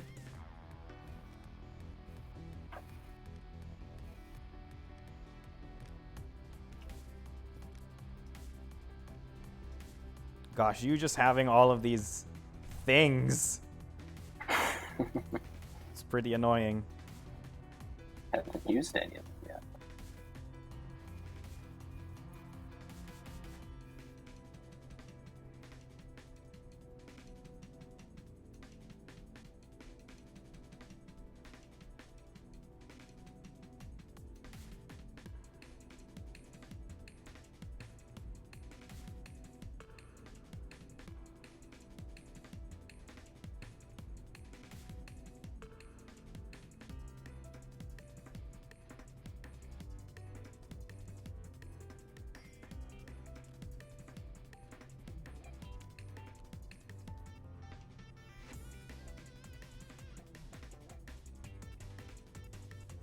Oh, did we gain force?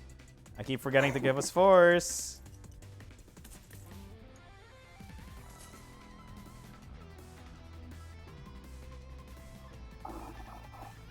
All right. Oh, sorry. You haven't put your card down. Oh, let's put it in defense position. In defense position? This is Yeah, Yu-Gi-Oh? right, like this. Yeah, There you sure. go. Here's my defensive style. It's Yu-Gi-Oh. Okay, Antes, who was faster last beat? That was you. Okay. I will pass. I'll ante for priority. Sorry, that's power. I meant priority. There you go.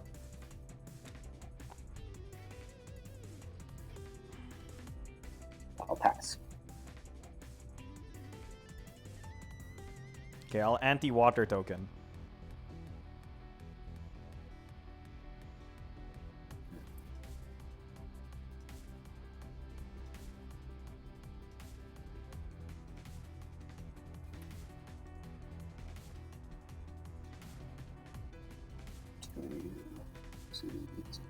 Pass. Alright, I will anti for power.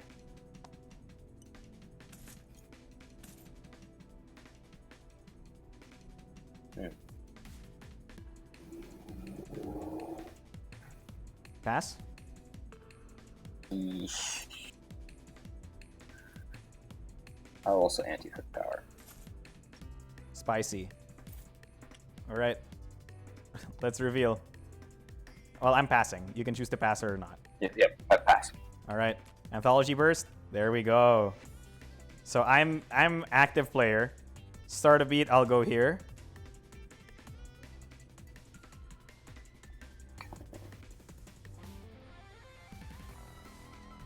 I feel like it just makes sense for me to. Right. So you're not gonna do anthologies discard, right? No, I am. Well, you're not gonna hit. You're at range. We're at range 2. Oh, that's right. That's right. Oh, yeah. So, no. All right. I will forcibly make you discard the Beyond. So that goes with your attack there. And you take 4 damage.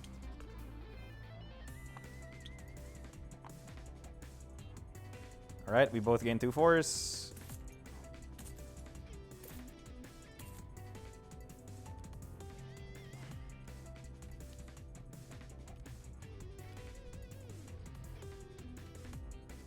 You regain the wind token.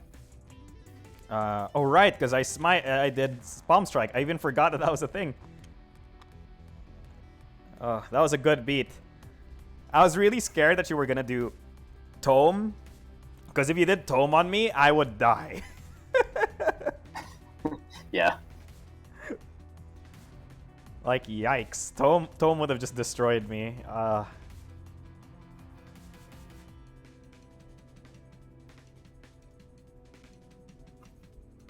Oh, did somebody make a comment? Nope, they did not.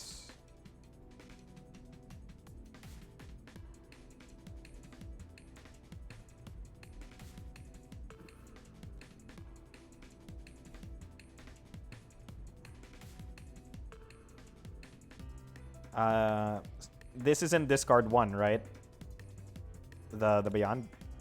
Sorry, you're right. Yeah, Oh, okay, sorry. Should be closer to there. Yeah, sorry. I just needed to make double sure.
Cool beans. Antes, who was faster? I was. Your go. Pass. I will pass as well. Reveal. Finisher? Nope, it was Tome Dodge. Okay. Sounds good to me.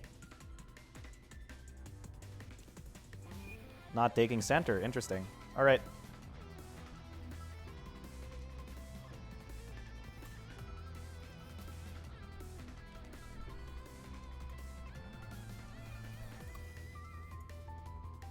I guess we have been dodging quite a lot. That's why I said this was the most BattleCON game I've ever seen, man.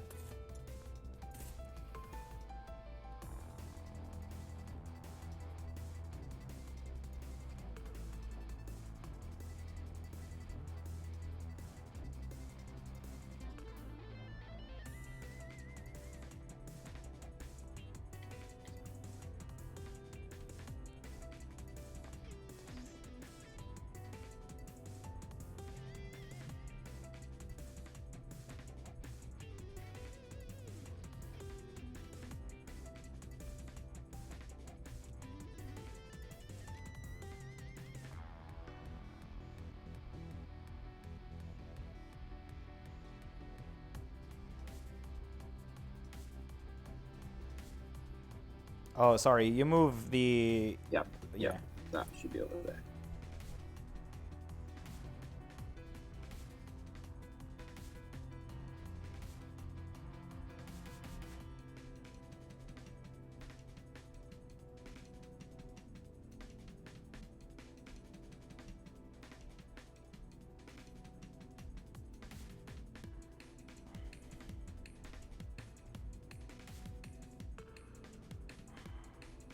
What styles do you have?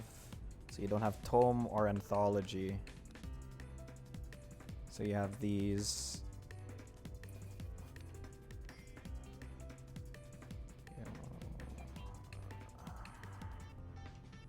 Okay. Antes. You go first. Right. I will ante for priority.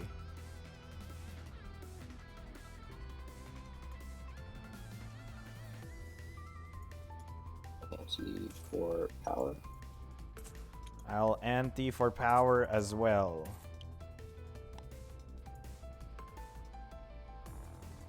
for priority. I mean, I gotta counter anti-priority. As a famous Daniel once said, never not counter anti-priority. I'll pass. Alright, I'll pass as well. Reveal. Good game. Great game. Yeah. So I have a... I really thought you were going to finish it there. I don't think I could have beat the finisher. Oh, right, because finisher gets win token. I forgot. Yeah. Yeah, I was thinking of finishering, but I forgot that the finisher actually got win token on top of it. I'm dumb.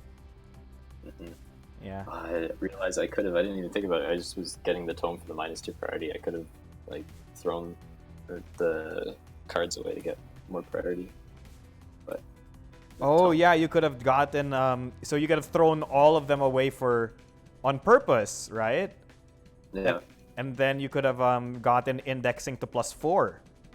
Yeah, and then drive would have beat everything. Indexing drive would be 8 though. Oh yeah, not quite. Yeah, because sweeping grasp is 10. Yeah.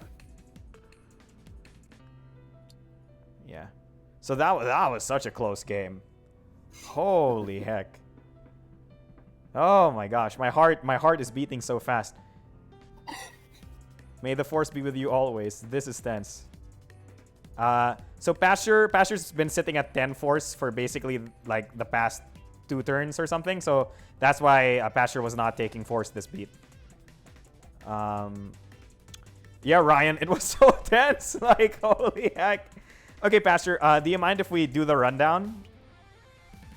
I guess. What do you mean by that? Oh, I'm sorry. Let's talk about Eliza, is what I mean. Oh, okay. Yeah. Sorry. So when we playtest Exceed, when we look at every single one of the character's cards, we call that the rundown, because we're running down through all the cards. You know. You're running this one. Oh, you got it. Or I got it. Yeah, I was looking for that. Okay. Do you mind if I just spin these around for the camera? Yep, that's fine. All right. Let me throw these. So, Eliza. And we also need to probably set the genres down. That was a real close game, though. Like there was that one beat where you played the Anthology Burst. If I literally did anything but the exact same attack where I played, I think I would have lost. But at that point in time, if you did Tome Strike or Tome Shot, I think I would have literally died. So, yeah. Oh my gosh. Anyway. Well, the tome with the tome. Wait, I guess yeah, because you still get the power even if you can't pull. Yeah. Oh, each genre discard. Yeah. Okay. Yeah. Yeah. So it's wild. Like, I think you could have done shot, and then you had 3 or 4 genres at that point, right? So I had 4. Yeah. Oh, jeez. So you had 4. So all you had to do was play Tome Shot, Anti-Stun Guard, or Tome Strike, anticipating me to do advancing Palm Strike, and then that would have blown me out of the water and killed me. So definitely a close game. I sort of forgot about the like the min range on Anthology, and I knew that was definitely a possibility. Advancing Palm Strike. I was like, it has no stun guard or doesn't have enough stun guard. But then I forgot that actually puts you out of my range. Yeah, I was hoping that like I would catch you, and I'm just lucky I did. So how do you feel about Eliza overall? What are your general impressions? I mean, I wouldn't. I don't feel I really use the genre cards a whole lot. And obviously that's the thing that makes her unique. Otherwise, it's fairly basic styles. I mean, with the exception, like it's a pool of resources really that the styles sometimes use, which I mean many characters do.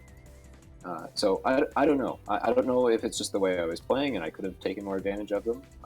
But from what I saw, I didn't use them all that much.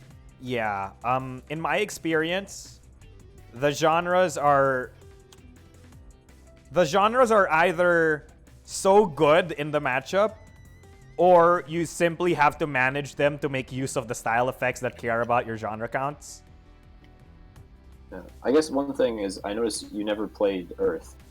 I never played Earth? Yeah, because freaking Beyond was up all the time. Yeah. So I guess there's that. Yeah, there's that. And that's a huge thing, right? Because without the Beyond, you wouldn't be able to do anything to me, right? Because all of your things have +0 power. Yeah. But with the Beyond, I just couldn't do Soak, because if you just did the Beyond on me, I would get destroyed. And then I think you dodged every single Geomantic I did, so yeah, there wasn't much I could do. So how do you feel about Anthology? Do you think it's a cool card? Do you think it's a strong, weak, what? I mean, obviously it's the. Well, I guess it works in either way, whether you have all your. Yeah. What, genres. Yeah. I mean, you have to work around the main range, but and I guess that's the one thing, is that she has no additional range on any of her other styles, and particularly in this matchup when you had water, I didn't really want to be at range 2 in particular. Yeah. And that was often the choice I had when I was moving, was range 1 or 2. So I didn't. In this particular matchup, I didn't find a lot of use for Anthology because I was usually at range 1. Yeah, it makes sense too, because Hikaru has like at least 2 cards with Start of Beat Advance. So Anthology is probably its weakest in this matchup. Yeah. So what do you call this? But Literary also technically counts as range, right? Because it's a before advance. Yeah. But yeah, I don't think you'd want to be trying to contest Hikaru in terms of like ranginess. Which part of Anthology did you feel was the more attractive? Was it the Start of Beat active player, or was it the stun immunity if it's empty? I mean, as how I usually play, I play like Schecter and Marmalade. Oh, okay. So a lot in BattleCON Online. So I quite like the Start of Beat. But I don't know if that's to say it's the better effect. It's just sort of the style of play I like. Yeah. Okay, that's understandable. How do you feel about Tome? You actually used it quite a lot this game. Yeah, although there's 2 times I used it specifically for the lower priority because I wanted to go second.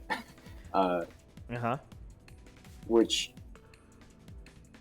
I guess I don't feel I used it to its full potential there with the like pulling effect. Yeah. I sort of always, and again, I mean, I just said a second ago, you know, none of her styles have additional range, but essentially this one has additional range, and I sort of forgot about that. I feel, but I feel like that with you, you know what you're doing, could be quite useful for closing that extra range. Yeah, and I think it's also like her setup card, because she can use it to fuel Anthology for stun immunity, or fuel indexing for the priority, you know? Yeah. So Literary, you use this one like almost as much as Tome. I think it's her best style by a large margin. Yeah, again, that might be more my play style. Again, I play a lot of speedy characters, so. Yeah, but I feel like it's also her best style by a large margin because it just works so well with her genres. I guess so, yeah. Yeah, and I mean, even that one beat where I guess no, you can't normally beat shot or like dodge out of shot's range with it, can you? Yeah, you can. Exactly, you can. Oh, yeah, you throw people behind you and then you retreat. Yeah. Yeah. Exactly. Yeah. It's wild. You Literary in, and then you throw him to like the opposite edge of the arena. So now you're at range 4, and then after activating, you retreat 2 spaces, and then now you're at range max, right? Yeah. No, I agree. That's probably the best style. Yeah, best style. How about indexing? I think you used indexing once for an attempted payout, which didn't work. Yeah. I mean, I was keeping my genres in my supply for the most part, so indexing wasn't very good due to that. Yeah. again, I feel like if I had more experience with the character, I would have been more willing to throw them away so that I get the bonuses on both indexing and tome more often. You mean Anthology? Yeah, so that you get the more stun guard on tome. Yeah. Yeah, and Anthology, of course, just becomes stun immunity. Yeah, I know. I never was in a situation where I could get the stun immunity on Anthology. Oh, really? Yeah, I don't think I ever had all of them in the discard. Yeah, it's pretty good. Basically, Anthology is really good when you set it up, like when you do Literary and then you do Veil. So you set up range 6, and then you can Anthology shot, and then it just ruins their lives. But yeah. Finally, Serial. I don't think you actually ever used this card except to do a prio to dodge, right? Yeah, that was it. Yeah. Yeah. Again, I've just played BattleCON within the past year, and I know that they're sort of taking these out of the game. Yeah, they are. So I've never really messed around with these before. Like repeat an attack. Overall, it didn't seem like very good. Serial is probably her worst style, I think. Because it's very if you've only been playing BattleCon very recently, and if you've been playing a lot of BattleCon online, you'll note that Serial requires a lot of investment for very little gain, right? Yeah. But the quote-unquote trick behind Serial is that it lets you essentially proc every single one of your genres in one turn, but I'm not sure if that's useful. Yeah. The other thing is that Hicker is fairly speedy, so I'm risking that -1 priority with no stun guard is... Yeah, I think the only workable Serial attack is Serial World Book. Yeah. It has, everybody say it, Magical Stun Guard 3. So, yeah, but even then, it's not that... I mean, this one's pretty good, right? You do Serial World Book at range 6 or something, and then you deal 9 damage to them. Yeah. And they cry. No, if you... well, I guess if I had the Beyond, then ignore stun or ignore your soak. That was the other thing. The soak applies to every time you hit, right? Yeah, soak does apply to every time you hit. But you can... There was one situation where I think I was considering using it, but I didn't have the Beyond. And I was like, if you anti-soak, I'm just wasting a whole beat. Yeah, that's completely fair. So I feel like Serial should get changed, not just because we're phasing out the the repeat attack effects, but also because I just think it's weak. Yeah. All right, and World Book. How do you feel about World Book? Also known as one of the best bases in the game. Yeah, it's very much is better shot. It's just better shot. It's wild. It's even at priority 1. I was sticking at range 1 a lot of the time, so I didn't really want to use it all that much. But yeah, but even then, right? At range 1, it's not awful. Yeah, it's not because it's literally just slower strike, right? So it's not even that bad.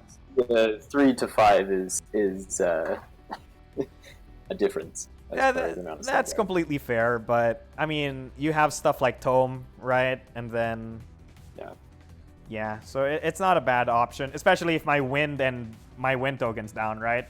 So sorry, my fire token's down, but it was never down. I never antied fire token. What? No, earth and fire. Oh wait, no, you did. Well, you antied it, and then it was. But it was trance, so I didn't anti it. Okay, everybody, I just realized I never antied earth or fire this game. What is wrong with me? I'm a bad Hikaru player.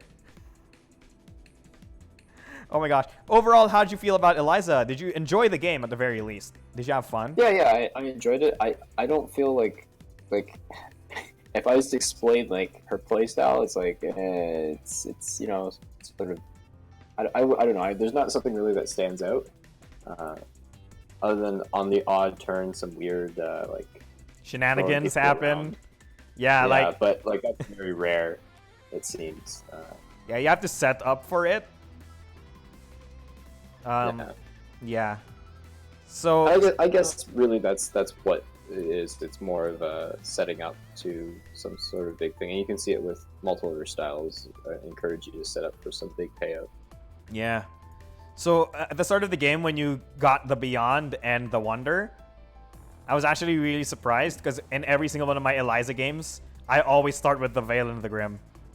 Yeah, I definitely wanted to start with the Beyond, between like the Wander and the Grim.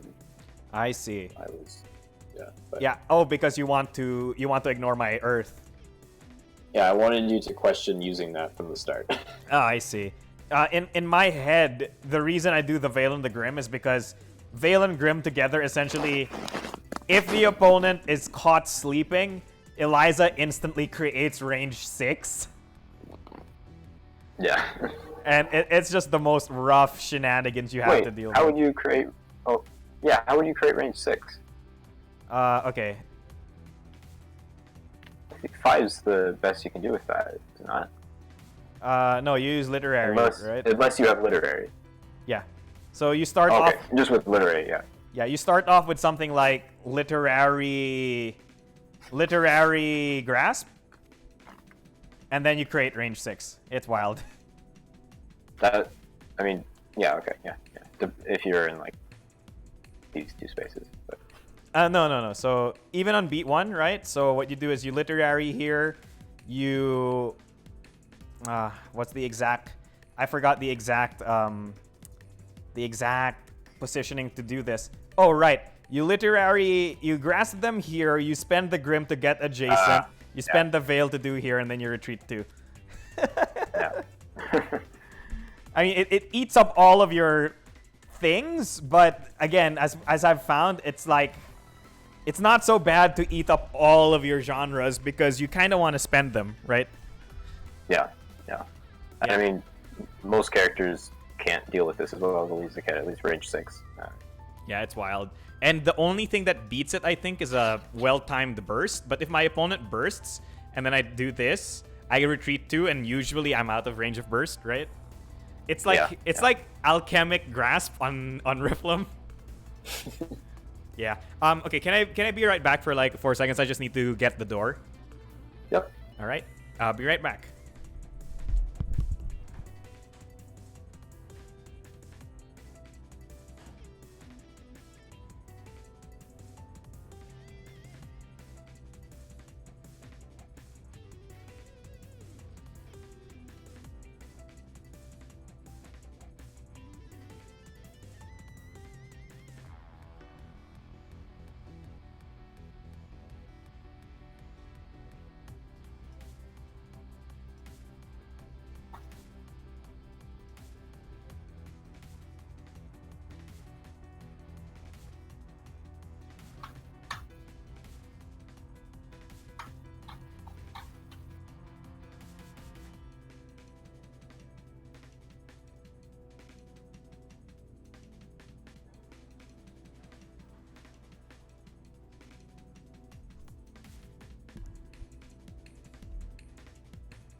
And I'm back, everyone. Hello. Sorry. I didn't mean for somebody to come at the door at this time. So, Pasture, what's up? I'm still here. Yeah. No. So yeah. So this is just post-game discussion, right? So we're talking about like generally what we feel about the cards and generally what I feel to be like the Eliza pattern. So, like I was explaining earlier, right? You create range 6 using the Veil Grim starter. And then once you're here, you get maybe the Wonder or the Beyond back, depending on the matchup. And then at this range, you can do something along the lines of, shucks. So at this range, I just World Book. Yeah, and what's the indexing? Indexing World Book is pretty nice. So indexing World Book's pretty spicy, right? Because you would be able to essentially hit them, put all of your genres into discard pile 2, which means that you get all your genres back. So after that, you would literally have 4 genres again. Yep, and that sets up for what's the full one? Tome, right? Tome, yeah, you set up for Tome.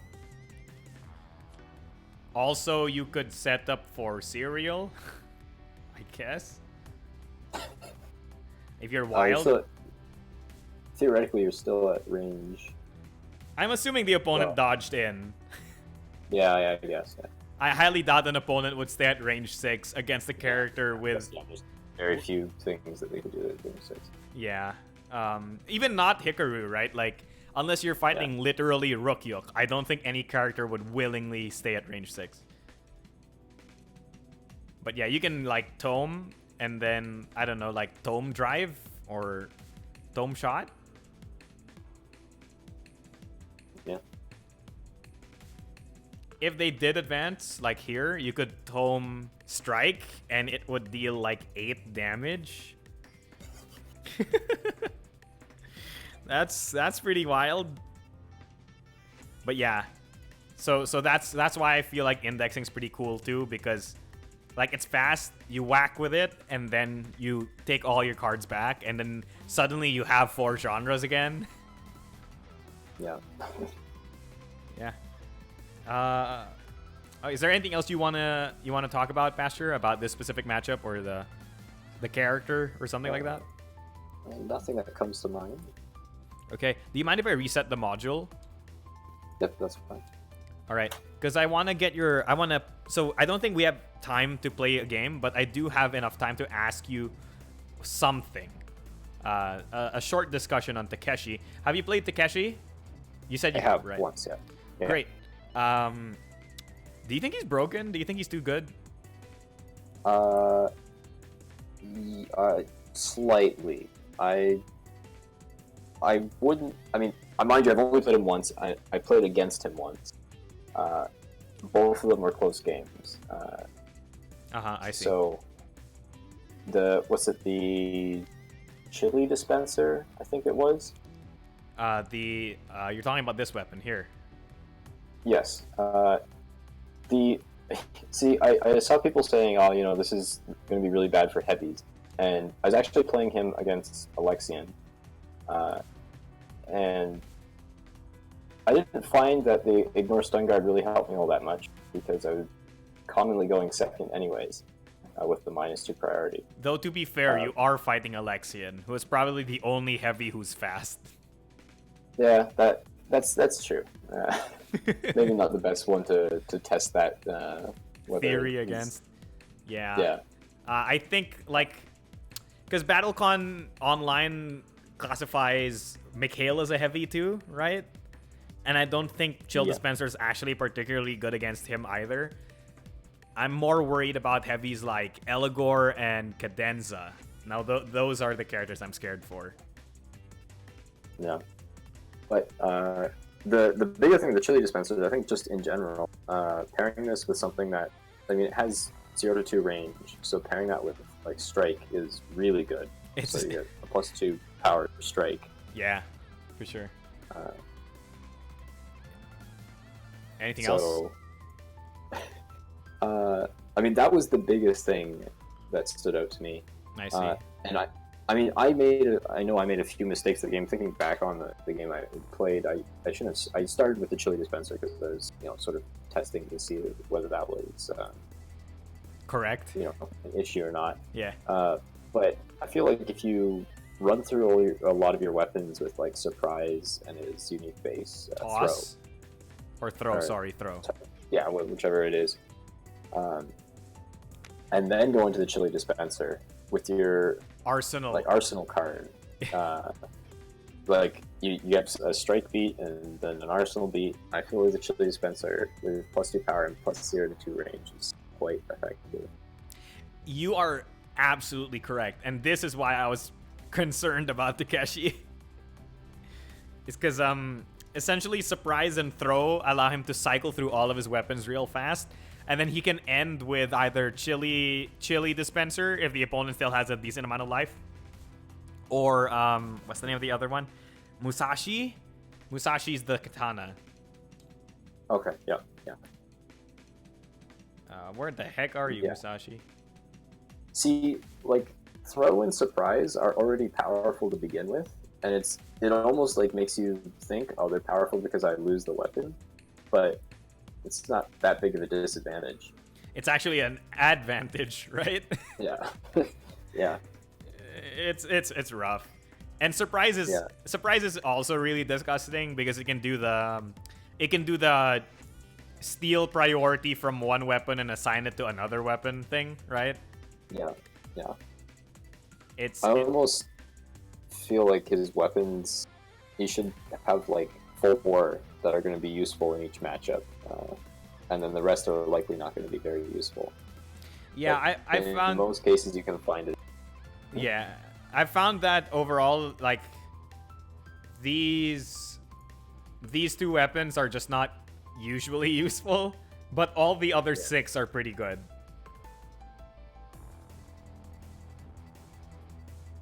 Sorry, here are the others.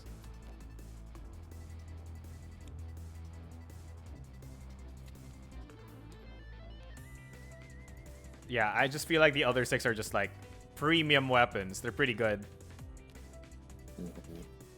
Yeah. So it seems like we are in agreement. Like throw and surprise, really good. Arsenal abuse is just so abusive. Yeah. No, I haven't actually seen that happen. Just in theory, that seems really good. I've seen it happen. I've had an so I ended a game where the opponent had Musashi as their last weapon, and then they had Arsenal, right? Yeah. And then their Arsenal drive was some crazy horse garbage, like plus 3 power. Sorry, plus 3 power and then plus 7 priority. Yeah. I'm like, okay, I guess I just lose. Yeah, we were. I'm thinking of suggesting that Arsenal go to a flat bonus. So it's like if you have 3 or less weapons, the stats change to +2/+2 or something like that, rather than having it scale infinitely until he runs out of weapons. Yeah, or cap it at a certain point. Yeah, like max 3 on the priority or something like that, right? Yeah. It's crazy. It's too good. And my other suggestion is that surprise should ditch the advanced 1 or 2 start of beat. Yeah. It's too good. It's too good. Yeah. I'd almost rather like change Arsenal and keep surprise how it is, because surprise is a very interesting style, I guess. Like sort of you can do a lot of cool things with it. Yeah. And I feel like the only thing that's making it broken is that discarding your weapon is a benefit to you. I feel if Arsenal's changed and possibly if the weapons are made more situational, then surprise might be fine. Yeah, that's completely fair. I think my main problem with surprise is that it essentially is too good because not only can you change your weapon, it also essentially allows you to put range +0 to 2 on any weapon because of the start of beat. Yeah. And it gets wild. Because Takeshi, even though he doesn't look like it, is one of the best rangers in the entire game, and it's just the most annoying thing ever. Because he'll do garbage like surprise burst, and then he'll switch to like skull blaster, and then retreat, and then if you go near him again, he'll do like mobile dodge, and then he'll be at range 5 again, and then retreat. Like, yeah. It's annoying. It's annoying garbage, but you know, we'll see. We'll see. All right, Pastor, thank you so much for being on the stream with me. And thank you so much for playing a game with me. Do you mind if I end this stream? Yep, that's fine. That's fine. All right. So thank you so much to everybody in the chat right now for watching. I'm really glad I was able to show off some more BattleCON playtesting to all of you, and I'm really glad that you were all here with me. I would like to thank my opponent, Pastor Master, for playing with me and being on the stream and being an overall cool person. Pastor Master, is there anything you want to say to all of the people listening right now?